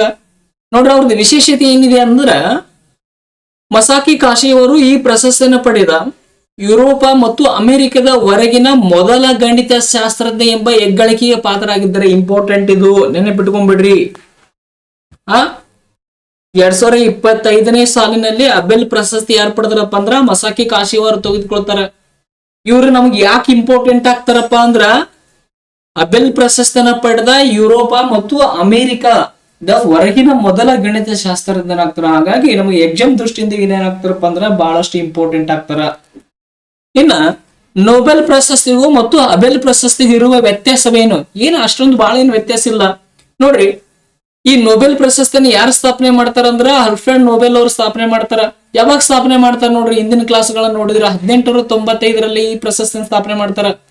1901ರಲ್ಲಿ ಮೊದಲಿಗೆ ಈ ಪ್ರಶಸ್ತಿನ ಏನ್ ಮಾಡ್ತಾರಪ್ಪ ಅಂದ್ರೆ ನೀಡುವುದಕ್ಕೆ ಪ್ರಾರಂಭ ಮಾಡ್ತಾರ. ಆದ್ರೆ ಈ ಅಬೆಲ್ ಪ್ರಶಸ್ತಿನ ಯಾವಾಗ ಸ್ಥಾಪನೆ ಮಾಡ್ತಾರ ಅಂದ್ರೆ 2002ರಲ್ಲಿ ಏನ್ ಮಾಡ್ತಾರ ಅಂದ್ರ ಸ್ಥಾಪನೆ ಮಾಡ್ತಾರ. 2003ರಲ್ಲಿ ಏನ್ ಮಾಡ್ತಾರಪ್ಪ ಅಂದ್ರೆ ಈ ಪ್ರಶಸ್ತಿನ ಪ್ರದಾನ ಮಾಡೋದಕ್ಕ ಸ್ಟಾರ್ಟ್ ಅನ್ನ ಮಾಡ್ತಾರ. ಆದ್ರೆ ಈ ಆಲ್ಫ್ರೆಡ್ ನೊಬೆಲ್ ಅವರು ಸ್ಥಾಪನೆ ಮಾಡಿದಂತ ನೊಬೆಲ್ ಪ್ರಶಸ್ತಿಯಲ್ಲಿ ಗಣಿತ ಶಾಸ್ತ್ರಕ್ಕೆ ಯಾವುದೇ ಪ್ರಶಸ್ತಿ ನೀಡುವುದಿಲ್ಲ. ಒಟ್ಟ ನೊಬೆಲ್ ಪ್ರಶಸ್ತಿಯನ್ನು ಎಷ್ಟು ಕ್ಷೇತ್ರದಲ್ಲಿ ಕೊಡ್ತಾರಂತ ನಾವು ಅಧ್ಯಯನ ಮಾಡಿದೀವಿ ಅಂದ್ರ 6 ಕ್ಷೇತ್ರದಲ್ಲಿ ಕೊಡ್ತಾರಂತ ಅಧ್ಯಯನ ಮಾಡಿದೀವಿ. ಮಾನವಿಕ ವಿಷಯಗಳಲ್ಲಿ ನೊಬೆಲ್ ಪ್ರಶಸ್ತಿಯನ್ನು ಪಡೆಯುವ ಏಕೈಕ ವಿಷಯ ಯಾವುದನ್ನೋದು ಹಿಂದಿನ ತರಗತಿಯಲ್ಲಿ ಡಿಸ್ಕಸ್ ಮಾಡಿದ್ವಿ. ಯಾವ ವಿಷಯ ತೆಗೆದುಕೊಳ್ತದಂದ್ರ ಅರ್ಥಶಾಸ್ತ್ರ ವಿಷಯ ತೆಗೆದುಕೊಳ್ತದ. ಒಂದ್ ವೇಳೆ ನೊಬೆಲ್ ಪ್ರಶಸ್ತಿ ಬಗ್ಗೆ ಸಂಪೂರ್ಣ ಇನ್ ಡೀಟೇಲ್ಸ್ ಮಾಹಿತಿ ಬೇಕಾದ್ರೆ ಆ ಕ್ಲಾಸ್ ಅನ್ನು ಒಂದ್ಸಲ ಏನ್ ಮಾಡಿರಪ್ಪ ಅಂದ್ರೆ ನೀವು ಕೇಳಿ ನೋಡ್ರಿ. ಈ ನೊಬೆಲ್ ಪ್ರಶಸ್ತಿನ ಯಾವ್ಯಾವ ಕ್ಷೇತ್ರದಲ್ಲಿ ಕೊಡ್ತಿದ್ರು ನೋಡ್ರಿ. ಒಂದೇದು ಭೌತಶಾಸ್ತ್ರ, ರಸಾಯನಶಾಸ್ತ್ರ, ವೈದ್ಯಕೀಯ, ಸಾಹಿತ್ಯ, ಶಾಂತಿ, ಅರ್ಥಶಾಸ್ತ್ರ. ಮೂಲ ಆಲ್ಫ್ರೆಡ್ ನೊಬೆಲ್ ಅವರು ಸ್ಥಾಪನೆ ಮಾಡಿದಂತ ಸಂದರ್ಭದಲ್ಲಿ 5 ಕ್ಷೇತ್ರ, ಮೂಲ ಕ್ಷೇತ್ರಗಳು ಎಷ್ಟು ಅಂದ್ರೆ 5, ಆಮೇಲೆ +1 ಮಾಡ್ತಾರ. ಅದು ಯಾವ್ದಪ್ಪ ಅಂದ್ರೆ ಅರ್ಥಶಾಸ್ತ್ರ. ಒಟ್ಟಾರೆ ಈ ಪ್ರೆಸೆಂಟ್ ಎಷ್ಟಪ್ಪ ಅಂದ್ರ 6 ಕ್ಷೇತ್ರದಲ್ಲಿ ಈ ಪ್ರಶಸ್ತಿಯನ್ನು ನೀಡುತ್ತಾರ. ಅದೇ ಅಂತಾರಾಷ್ಟ್ರೀಯ ಮಟ್ಟದಲ್ಲಿ ಗಣಿತ ಶಾಸ್ತ್ರಜ್ಞರಿಗೆ ಅಥವಾ ಗಣಿತ ತಜ್ಞರಿಗೆ ನೀಡುವಂತ ಅತ್ಯುನ್ನತ ಗೌರವ ಯಾವುದಪ್ಪ ಅಂದ್ರ ಅಬೆಲ್ ಪ್ರಶಸ್ತಿ ಬರ್ತದ. ಇನ್ನೊಂದು ಪ್ರಶಸ್ತಿ ಬರ್ತದ ಫೀಲ್ಡ್ಸ್ ಮೆಡಲ್ ಅಂತ ಬರ್ತದ. ಅಬೆಲ್ ಪ್ರಶಸ್ತಿ ಮತ್ತು ಫೀಲ್ಡ್ಸ್ ಮೆಡಲ್ ಪ್ರಶಸ್ತಿಯನ್ನು ಏನ್ ಮಾಡ್ತಾರಪ್ಪ ಅಂದ್ರ ಗಣಿತ ಶಾಸ್ತ್ರ ಕ್ಷೇತ್ರದಲ್ಲಿ ಏನಾಗ್ತಾರಪ್ಪ ಅಂದ್ರ ನೀಡ್ತಾರ. ಇವೆರಡು ಪ್ರಶಸ್ತಿಗಳು ಬಹಳಷ್ಟು ಇಂಪಾರ್ಟೆಂಟ್ ಆಗ್ತಾವ. ನೆಕ್ಸ್ಟ್ ನೋಡ್ರಿ, ಫೀಲ್ಡ್ಸ್ ಮೆಡಲ್ ಪ್ರಶಸ್ತಿ ಅಂತ ಬರ್ತದ. ಇದು ಸಹ ಏನಪ್ಪಾ ಅಂದ್ರ ಫೀಲ್ಡ್ಸ್ ಮೆಡಲ್ ಪ್ರಶಸ್ತಿನ ಗಣಿತ ಶಾಸ್ತ್ರದಲ್ಲಿ ನೀಡಲಾಗೋ ಮತ್ತೊಂದು ಅತ್ಯುನ್ನತ ಗೌರವ ಆಗಿದೆ. ಅಬೆಲ್ ಪ್ರಶಸ್ತಿನ ಯಾವ ಕ್ಷೇತ್ರದಲ್ಲಿ ನೀಡ್ತಾರ? ಗಣಿತ ಶಾಸ್ತ್ರ ಕ್ಷೇತ್ರದಲ್ಲಿ ನೀಡ್ತಾರ. ಫೀಲ್ಡ್ಸ್ ಪ್ರಶಸ್ತಿ ಅಂದ್ರೆ ಫೀಲ್ಡ್ ಮೆಡಲ್ ಪ್ರಶಸ್ತಿನ ಯಾವ ಕ್ಷೇತ್ರದಲ್ಲಿ ನೀಡ್ತಾರಪ್ಪ ಅಂದ್ರ ಅದನ್ನು ಸಹ ಏನ್ ಮಾಡ್ತಾರ ಅಂದ್ರ ಗಣಿತ ಶಾಸ್ತ್ರ ಕ್ಷೇತ್ರದಲ್ಲಿ. ಜಗತ್ತಿನ ಅತ್ಯುನ್ನತ ಪ್ರಶಸ್ತಿಗಳು ಇದನ್ನು ಸಹ ಏನಂತಾರಪ್ಪ ಅಂದ್ರ ಗಣಿತದ ನೊಬೆಲ್ ಅಂತ ಕರೀತಾರ. ಅಬೆಲ್ ಪ್ರಶಸ್ತಿನ ಗಣಿತದ ನೊಬೆಲ್ ಅಂತ ಕರೀತಾರ. ನೆಕ್ಸ್ಟ್ ಫೀಲ್ಡ್ಸ್ ಮೆಡಲ್ ಪ್ರಶಸ್ತಿನೂ ಸಹ ಏನ್ ಮಾಡ್ತಾರಪ್ಪ ಅಂದ್ರ ಗಣಿತದ ನೊಬೆಲ್ ಅಂತ ಕರೀತಾರ. ಆದ್ರೆ ಈ ಪ್ರಶಸ್ತಿ ಅಬೆಲ್ ಪ್ರಶಸ್ತಿಗಿಂತ ಒಂದು ಏನಾಗಿದಪ್ಪ ಅಂದ್ರೆ ಸ್ವಲ್ಪ ಭಿನ್ನವಾಗಿದೆ. ಏನ್ ಭಿನ್ನವಾಗಿದೆ ಅನ್ನೋದು ನೋಡ್ರಿ. ಅಬೆಲ್ ಪ್ರಶಸ್ತಿಯನ್ನು ಯಾವುದೇ ವಯಸ್ಸಿನ ಮಿತಿ ಇಲ್ಲದೆ ಎಲ್ಲರಿಗೂ ಕೊಡ್ಬೋದು ಆ ಪ್ರಶಸ್ತಿನ. ಆದ್ರೆ ಈ ಫೀಲ್ಡ್ಸ್ ಅಬೆಲ್ ಪ್ರಶಸ್ತಿ ಏನಿದೆಯಲ್ಲ ಇದು ಕೇವಲ ಏನಪ್ಪಾ ಅಂದ್ರ 40 ವರ್ಷಕ್ಕಿಂತ ಕಡಿಮೆ ವಯಸ್ಸಿನ ಯುವ ಗಣಿತ ತಜ್ಞರಿಗೆ ಏನಪ್ಪಾ ಅಂದ್ರೆ ನೀಡಲಾಗ್ತದೆ. ಯಾವ ವಯಸ್ಸು? 40 ವರ್ಷಕ್ಕಿಂತ ಕಡಿಮೆ ವಯಸ್ಸಿನ ಯುವಕರು ಗಣಿತ ಶಾಸ್ತ್ರ ಕ್ಷೇತ್ರದಲ್ಲಿ ಯಾರು ಸಾಧನೆ ಮಾಡಿರ್ತಾರ, ಯಾರು ವಿಶೇಷ ಸಾಧನೆ ಮಾಡಿರ್ತಾರ, ಯಾರು ಅಸಾಧಾರಣ ಸೇವೆ ಮಾಡಿರ್ತಾರ ಅಂತ ವ್ಯಕ್ತಿಗಳನ್ನ ಗುರುತಿಸಿ ಏನ್ ಮಾಡ್ತಾರಪ್ಪ ಅಂದ್ರ ಫೀಲ್ಡ್ಸ್ ಮೆಡಲ್ ಪ್ರಶಸ್ತಿನ ಏನ್ ಮಾಡ್ತಾರ ಅಂದ್ರ ನೀಡಲಾಗ್ತದ. ನೋಡ್ರಿ, ಅಬೆಲ್ ಪ್ರಶಸ್ತಿ ಯಾವ ಕ್ಷೇತ್ರದಲ್ಲಿ ನೀಡ್ತಾರ? ಗಣಿತ ಶಾಸ್ತ್ರ. ಫೀಲ್ಡ್ಸ್ ಮೆಡಲ್ ಪ್ರಶಸ್ತಿ ಯಾವ ಕ್ಷೇತ್ರದಲ್ಲಿ ನೀಡ್ತಾರ? ಗಣಿತ ಶಾಸ್ತ್ರ. ಎರಡೂ ಸಹ ಏನಪ್ಪಾ ಅಂದ್ರೆ ಗಣಿತ ಶಾಸ್ತ್ರ ಕ್ಷೇತ್ರದಲ್ಲಿ ನೀಡಲಾಗುವಂತ ಪ್ರಮುಖ ಪ್ರಶಸ್ತಿಗಳು. ಎರಡಕ್ಕೂ ಸಹ ಏನಂತಾರಪ್ಪ ಅಂದ್ರ ಗಣಿತದ ನೊಬೆಲ್ ಅಂತ ಕರೀತಾರ. ಏನಂತ ಕರೀತಾರ? ಗಣಿತದ ನೊಬೆಲ್ ಅಂತ ಕರೀತಾರ. ನೋಡ್ರಿ, ಈ ಫೀಲ್ಡ್ ಪ್ರಶಸ್ತಿಗೆ ಸಂಬಂಧಪಟ್ಟಂತ ಮಾಹಿತಿ ನೋಡ್ರಿ, ಅದ್ರ ಹಿನ್ನೆಲೆ ಏನಿದೆ ಅನ್ನೋದು. ಈ ಪ್ರಶಸ್ತಿನ ಯಾವಾಗ ಸ್ಥಾಪನೆ ಮಾಡ್ತಾರಂದ್ರ 1936ರಲ್ಲಿ ಸ್ಥಾಪನೆ ಮಾಡ್ತಾರೆ. ಫೀಲ್ಡ್ಸ್ ಮೆಡಲ್ ಪ್ರಶಸ್ತಿಯನ್ನು ಯಾವ ವರ್ಷ ಸ್ಥಾಪನೆ ಮಾಡ್ತಾರಂದ್ರ 1936. ಎಷ್ಟರಲ್ಲಿ ಸ್ಥಾಪನೆ ಮಾಡ್ತಾರ? 1936ರಲ್ಲಿ. ನೋಡ್ರಿ, ಇದನ್ನ ಕೆನಡಾ ದೇಶದವ್ರು ಏನ್ ಮಾಡ್ತಾರಪ್ಪ ಅಂದ್ರೆ ಸ್ಥಾಪನೆ ಮಾಡ್ತಾರೆ. ಅಂದ್ರೆ ಕೆನಡಾದ ಗಣಿತ ಶಾಸ್ತ್ರಜ್ಞರಾದ ಜಾನ್ ಚಾರ್ಲ್ಸ್ ಫೀಲ್ಡ್ಸ್ ಅವರ ಗೌರವಾರ್ಥವಾಗಿ ಈ ಪ್ರಶಸ್ತಿಯನ್ನ ಸ್ಥಾಪನೆ ಮಾಡಲಾಗ್ತದೆ. ನೋಡ್ರಿ, ಫೀಲ್ಡ್ಸ್ ಮೆಡಲ್ ಪ್ರಶಸ್ತಿಯನ್ನು ಯಾರ ಸವಿ ನೆನಪಿಗಾಗಿ ಸ್ಥಾಪನೆ ಮಾಡ್ತಾರಂದ್ರ ಜಾನ್ ಚಾರ್ಲ್ಸ್ ಫೀಲ್ಡ್ಸ್ ಅವರ ಗೌರವಾರ್ಥವಾಗಿ 1936ರಲ್ಲಿ, ಎಷ್ಟರಲ್ಲಿ 1936ರಲ್ಲಿ ಏನಾಗ್ತದಪ್ಪ ಅಂದ್ರೆ ಈ ಪ್ರಶಸ್ತಿಯನ್ನ ಸ್ಥಾಪನೆ ಮಾಡಲಾಗ್ತದ. ಈ ಪ್ರಶಸ್ತಿನ ಎಷ್ಟು ವರ್ಷಕ್ಕೊಮ್ಮೆ ನೀಡ್ತಾರಂದ್ರ ಪ್ರತಿ 4 ವರ್ಷಕ್ಕೊಮ್ಮೆ ನೀಡ್ತಾರ. ಎಷ್ಟು ವರ್ಷಕ್ಕೊಮ್ಮೆ ನೀಡ್ತಾರ? ಫೀಲ್ಡ್ಸ್ ಮೆಡಲ್ ಪ್ರಶಸ್ತಿಯನ್ನ ಎಷ್ಟು ವರ್ಷಕ್ಕೊಮ್ಮೆ ನೀಡ್ತಾರ ಅಂದ್ರ 4 ವರ್ಷಕ್ಕೊಮ್ಮೆ ನೀಡ್ತಾರ. ಆದ್ರ ಅಬೆಲ್ ಪ್ರಶಸ್ತಿ ಅನ್ನೋದು ಏನಪ್ಪಾ ಅಂದ್ರ ಪ್ರತಿ ವರ್ಷ ನೀಡ್ತಾರ. ನೋಡ್ರಿ, ಫೀಲ್ಡ್ಸ್ ಮೆಡಲ್ ಪ್ರಶಸ್ತಿ ಎಷ್ಟು ವರ್ಷಕ್ಕೊಮ್ಮೆ ನೀಡ್ತಾರ? 4 ವರ್ಷಕ್ಕೊಮ್ಮೆ ನೀಡ್ತಾರ. ಅಬೆಲ್ ಪ್ರಶಸ್ತಿ ಎಷ್ಟು ವರ್ಷಕ್ಕೊಮ್ಮೆ ನೀಡ್ತಾರ? ಪ್ರತಿ ವರ್ಷ ಆ ಪ್ರಶಸ್ತಿಯನ್ನು ನೀಡ್ತಾರ. ಫೀಲ್ಡ್ಸ್ ಮೆಡಲ್ ಅಂದ್ರ 4 ವರ್ಷ, ಅಬೆಲ್ ಅಂದ್ರ 1 ವರ್ಷ. ಫೀಲ್ಡ್ಸ್ ಮೆಡಲ್ ಅಂದ್ರ 4 ವರ್ಷ, ಅಬೆಲ್ ಪ್ರಶಸ್ತಿ ಅಂದ್ರೆ ಎಷ್ಟು? 1 ವರ್ಷ ಅನ್ನೋದು ನೆನಪಿನಲ್ಲಿ ಇಟ್ಕೋರಿ. ನೆಕ್ಸ್ಟ್ ಲಾಸ್ಟ್ ಡಿಸ್ಕಸ್ ಮಾಡ್ತೀನಿ, ಏನ್ ಫೀಲ್ಡ್ ಮೆಡಲ್ಸ್ ಪ್ರಶಸ್ತಿಗೆ ಏನ್ ವ್ಯತ್ಯಾಸ ಅದ ಅಂದ್ರ ಫೀಲ್ಡ್ ಮೆಡಲ್ ಮತ್ತು ಅಬೆಲ್ ಪ್ರಶಸ್ತಿ ನಡುವೆ ಇರುವ ವ್ಯತ್ಯಾಸಗಳು ಏನಪ್ಪಾ ಅಂದ್ರ ಕೊನೆಯದಾಗಿ ಡಿಸ್ಕಸ್ ಅನ್ನ ಮಾಡೋಣ. ನೋಡ್ರಿ, ಈ ಫೀಲ್ಡ್ಸ್ ಪ್ರಶಸ್ತಿನ 40 ವರ್ಷಕ್ಕಿಂತ ಕಡಿಮೆ ವಯಸ್ಸಿನರಿಗೆ ಏನಪ್ಪಾ ಅಂದ್ರ ನೀಡ್ತಾರ. ನೋಡ್ರಿ, ಇದು ನೀಡುವ ಸಂದರ್ಭ ಯಾವ್ದಂದ್ರ ಅಂತಾರಾಷ್ಟ್ರೀಯ ಗಣಿತ ತಜ್ಞರ ಕಾಂಗ್ರೆಸ್ ಸಮಾವೇಶದಲ್ಲಿ ಇದನ್ನ ನೀಡಲಾಗ್ತದ. ಪ್ರತಿ 4 ವರ್ಷಕ್ಕೊಮ್ಮೆ ಫೀಲ್ಡ್ ಮೆಡಲ್ಸ್ ಪ್ರಶಸ್ತಿಯನ್ನು ಎಲ್ಲಿ ನೀಡ್ತಾರಪ್ಪ ಅಂದ್ರೆ ಯಾವ ಸಮಾವೇಶದಲ್ಲಿ ನೀಡ್ತಾರ ಅಂದ್ರ ಅಂತಾರಾಷ್ಟ್ರೀಯ ಗಣಿತ ತಜ್ಞರ ಕಾಂಗ್ರೆಸ್ ಸಮಾವೇಶದಲ್ಲಿ. ಯಾವ ಸಮಾವೇಶದಲ್ಲಿ ನೀಡ್ತಾರ ಅದನ್ನ? ಅಂತಾರಾಷ್ಟ್ರೀಯ ಗಣಿತ ತಜ್ಞರ ಕಾಂಗ್ರೆಸ್ ಸಮಾವೇಶದಲ್ಲಿ ಏನಾಗ್ತದಪ್ಪ ಅಂದ್ರೆ ಈ ಪ್ರಶಸ್ತಿ ನೀಡಲಾಗ್ತದ. ನೋಡ್ರಿ, ಈ ಅಂತಾರಾಷ್ಟ್ರೀಯ ಗಣಿತ ತಜ್ಞರ ಕಾಂಗ್ರೆಸ್ ಸಮಾವೇಶ ಎಷ್ಟು ವರ್ಷಕ್ಕೊಮ್ಮೆ ನಡೀತದೆ? ಇದು 4 ವರ್ಷಕ್ಕೊಮ್ಮೆ ನಡೀತದ. 4 ವರ್ಷಕ್ಕೊಮ್ಮೆ ಇದು ಏನ್ ಮಾಡ್ತಾರ? ಆಯೋಜನೆ ಮಾಡ್ತಾರ. ಆ ಕಾಂಗ್ರೆಸ್ ಸಮಾವೇಶದಲ್ಲಿ ಏನಾಗ್ತಾರಪ್ಪ ಅಂದ್ರೆ ಈ ಪ್ರಶಸ್ತಿಯನ್ನು ನೀಡ್ತಾರ. ಈ ಪ್ರಶಸ್ತಿ ಅಂದ್ರೆ ಯಾವ್ದಿಲ್ಲಿ? ಫೀಲ್ಡ್ಸ್ ಮೆಡಲ್ ಪ್ರಶಸ್ತಿನ ಏನ್ ಮಾಡ್ತಾರಂದ್ರ ನೀಡ್ತಾರ. ನೋಡ್ರಿ, ನೆಕ್ಸ್ಟ್ ನೀಡುವ ಸಂಸ್ಥೆ ನೋಡ್ರಿ, ಇಲ್ಲಿ ಅಂತಾರಾಷ್ಟ್ರೀಯ ಗಣಿತ ಒಕ್ಕೂಟ ಏನ್ ಮಾಡ್ತದಪ್ಪ ಅಂದ್ರೆ ಈ ಪ್ರಶಸ್ತಿ ನೀಡ್ತದ. ಯಾವ ಒಕ್ಕೂಟ ನೀಡ್ತದ? ಅಂತಾರಾಷ್ಟ್ರೀಯ ಗಣಿತ ಒಕ್ಕೂಟ ಏನ್ ಮಾಡ್ತದಪ್ಪ ಅಂದ್ರೆ ಫೀಲ್ಡ್ಸ್ ಮೆಡಲ್ ಪ್ರಶಸ್ತಿಯನ್ನ ನೀಡ್ತದ. ನೋಡ್ರಿ, ಇದು ಯಾವಾಗ ಸ್ಥಾಪನೆ ಆಯ್ತು? ಇದು ಅಂದ್ರೆ ಯಾವ್ದಿಲ್ಲಿ? ಅಂತಾರಾಷ್ಟ್ರೀಯ ಗಣಿತ ಒಕ್ಕೂಟ, ಇಂಟರ್ನ್ಯಾಷನಲ್ ಮ್ಯಾಥಮೆಟಿಕಲ್ ಯೂನಿಯನ್ ಯಾವಾಗ ಸ್ಥಾಪನೆ ಆಯ್ತಂದ್ರ 1930ರಲ್ಲಿ 1920ರಲ್ಲಿ ಏನಾಗ್ತದಪ್ಪ ಅಂದ್ರ ಸ್ಥಾಪನೆ ಆಗ್ತದ. ಎಷ್ಟು ಸ್ಥಾಪನೆ ಆಗ್ತದ? 1920ರಲ್ಲಿ ಅಂತಾರಾಷ್ಟ್ರೀಯ ಗಣಿತ ಒಕ್ಕೂಟ ಏನಾಗ್ತದಂದ್ರ ಸ್ಥಾಪನೆ ಆಗ್ತದ. ನೋಡ್ರಿ, ಈ ಅಂತಾರಾಷ್ಟ್ರೀಯ ಗಣಿತ ಒಕ್ಕೂಟದ ಕೇಂದ್ರ ಕಚೇರಿ ಎಲ್ಲಿದಂದ್ರ ಬರ್ಲಿನ್, ಜರ್ಮನ್ ದೇಶದ ರಾಜಧಾನಿಯಾದ ಬರ್ಲಿನ್ ನಗರದಲ್ಲಿ ಏನಿದೆಪ್ಪ ಅಂದ್ರ ಅಂತಾರಾಷ್ಟ್ರೀಯ ಗಣಿತ ಒಕ್ಕೂಟದ ಕೇಂದ್ರ ಕಚೇರಿ ಇದೆ. ಇದರ ಸಮಾವೇಶ ಏನಾಗ್ತದಪ್ಪ ಅಂದ್ರ ಪ್ರತಿ 4 ವರ್ಷಕ್ಕೊಮ್ಮೆ ನಡೀತದ. ಪ್ರತಿ ಎಷ್ಟು ವರ್ಷಕ್ಕೊಮ್ಮೆ ನಡೀತದ? 4 ವರ್ಷಕ್ಕೊಮ್ಮೆ ನಡೀತದ. ಭಾರತೀಯ ಮೂಲದ ವಿಜೇತರ ನೋಡ್ರಿ, ಇದುವರೆಗೂ ಇಬ್ಬರು ಭಾರತೀಯ ಮೂಲದ ಗಣಿತ ತಜ್ಞರು ಈ ಪ್ರತಿಷ್ಠಿತ ಪದಕವನ್ನು ಪಡೆದಿದ್ದಾರೆ. ಅಬೆಲ್ ಪ್ರಶಸ್ತಿಯನ್ನು ಎಷ್ಟು ಮಂದಿ ತಗೊಂಡ್ರ? ಒಬ್ಬ ತಗೊಂಡಿದ್ದಾನೆ. ಆದ್ರ ಫೀಲ್ಡ್ ಮೆಡಲ್ ಪ್ರಶಸ್ತಿನ ಎಷ್ಟು ಮಂದಿ ತೆಗೆದುಕೊಂಡಿದ್ದಾರಪ್ಪ ಅಂದ್ರೆ ಇಬ್ಬರು ಭಾರತೀಯ ವ್ಯಕ್ತಿಗಳು ಏನ್ ಮಾಡಿದಾರಪ್ಪ ಅಂದ್ರೆ ತೆಗೆದುಕೊಂಡಿದ್ದಾರ. ಅದರ ಮೊದಲನೇ ಬರುವ ವ್ಯಕ್ತಿ ಯಾರಪ್ಪ ಅಂದ್ರ ಮಂಜುಳ್ ಭಾರ್ಗವ ಬರ್ತಾನ. ಯಾರು ಬರ್ತಾರ? ಮಂಜುಳ್ ಭಾರ್ಗವ ಅಂತ ಬರ್ತಾನ. 2014ರಲ್ಲಿ ಏನ್ ಮಾಡ್ತಾರಪ್ಪ ಅಂದ್ರೆ ಈ ಪ್ರಶಸ್ತಿನ ತೆಗೆದುಕೊಡ್ತಾರ. ನೋಡ್ರಿ, ಫೀಲ್ಡ್ಸ್ ಮೆಡಲ್ ಪ್ರಶಸ್ತಿಯನ್ನು ಪಡೆದುಕೊಂಡ ಮೊಟ್ಟ ಮೊದಲ ಭಾರತೀಯ ವ್ಯಕ್ತಿ ಯಾರಪ್ಪ ಅಂದ್ರ ಮಂಜುಳ್ ಭಾರ್ಗವ ಬರ್ತಾರ. ಯಾರು ಬರ್ತಾರ? ಮಂಜುಳ್ ಭಾರ್ಗವ ಬರ್ತಾರ. ಇವರು ಸಂಖ್ಯಾ ಸಿದ್ಧಾಂತಕ್ಕೆ ನೀಡಿದ ಕೊಡುಗೆಗಾಗಿ ಈ ಪ್ರಶಸ್ತಿಯನ್ನು ಅವರು ಏನ್ ಮಾಡಿದಾರಪ್ಪ ಅಂದ್ರೆ ಪಡೆದರು. ನೋಡ್ರಿ, ಫೀಲ್ಡ್ಸ್ ಮೆಡಲ್ ಪ್ರಶಸ್ತಿಯನ್ನು ಪಡೆದುಕೊಂಡ ಮೊಟ್ಟ ಮೊದಲ ಭಾರತೀಯ ವ್ಯಕ್ತಿ ಯಾರಂದ್ರ ಮಂಜುಳ್ ಭಾರ್ಗವ ಬರ್ತಾನ. ಯಾವ ಸಾಧನೆಗಾಗಿ ಅವರು ಈ ಪ್ರಶಸ್ತಿಯನ್ನು ಪಡೆದುಕೊಂಡ್ರ ಅಂದ್ರ ಸಂಖ್ಯಾ ಸಿದ್ಧಾಂತಕ್ಕೆ. ಯಾವ ಸಿದ್ಧಾಂತಕ್ಕೆ? ಸಂಖ್ಯಾ ಸಿದ್ಧಾಂತಕ್ಕೆ ನೀಡಿದಂತ ವಿಶೇಷ ಕೊಡುಗೆಗಾಗಿ ಈ ಪ್ರಶಸ್ತಿಯನ್ನು ಅವ್ರಿಗೆ ಏನ್ ಮಾಡ್ತಾರಪ್ಪ ಅಂದ್ರ 2014ರಲ್ಲಿ ನೀಡ್ತಾರ. ಎಷ್ಟರಲ್ಲಿ ನೀಡ್ತಾರ? ಅವ್ರಿಗೆ 2014ರಲ್ಲಿ ನೀಡ್ತಾರ. ಇನ್ನೊಬ್ಬ ಭಾರತೀಯ ವ್ಯಕ್ತಿ ಯಾರಪ್ಪ ಅಂದ್ರ ಅಕ್ಷಯ ವೆಂಕಟೇಶ್ ಅಂತ ಬರ್ತಾರೆ. ಅಷ್ಟರಾಗಿ ಏನಪ್ಪಾ ಅಂದ್ರ ಫೀಲ್ಡ್ಸ್ ಮೆಡಲ್ ಪ್ರಶಸ್ತಿ ಇಬ್ರು ತೆಗೆದುಕೊಂಡಿದ್ದಾರೆ. ಮೊದಲನೇ ವ್ಯಕ್ತಿ ಯಾರಂದ್ರ ಮಂಜುಳ್ ಭಾರ್ಗವ ಅನ್ನೋದಾಯ್ತು. ಎರಡನೇ ವ್ಯಕ್ತಿ ಯಾರಂದ್ರ ಅಕ್ಷಯ ವೆಂಕಟೇಶ್ ಅಂತ ಬರ್ತಾರ. ಇವ್ರು ಯಾವ ಕ್ಷೇತ್ರದಲ್ಲಿ ತೆಗೆದುಕೊಳ್ತಾರ ಅಂದ್ರ 2018ರಲ್ಲಿ ತೆಗೆದುಕೊಳ್ತಾರ. ಎಷ್ಟರಲ್ಲಿ? 2018ರಲ್ಲಿ ಅನುಕ್ರಮವಾಗಿ ಈ ಪ್ರಶಸ್ತಿಯನ್ನು ತೆಗೆದುಕೊಳ್ತಾರ. 2014 ಒಬ್ರು ತೆಗೆದುಕೊಳ್ತಾರ. ನೆಕ್ಸ್ಟ್ 2018 ಒಬ್ರು ಏನಪ್ಪಾ ಅಂದ್ರ ಅನುಕ್ರಮವಾಗಿ ತೆಗೆದುಕೊಳ್ತಾರೆ.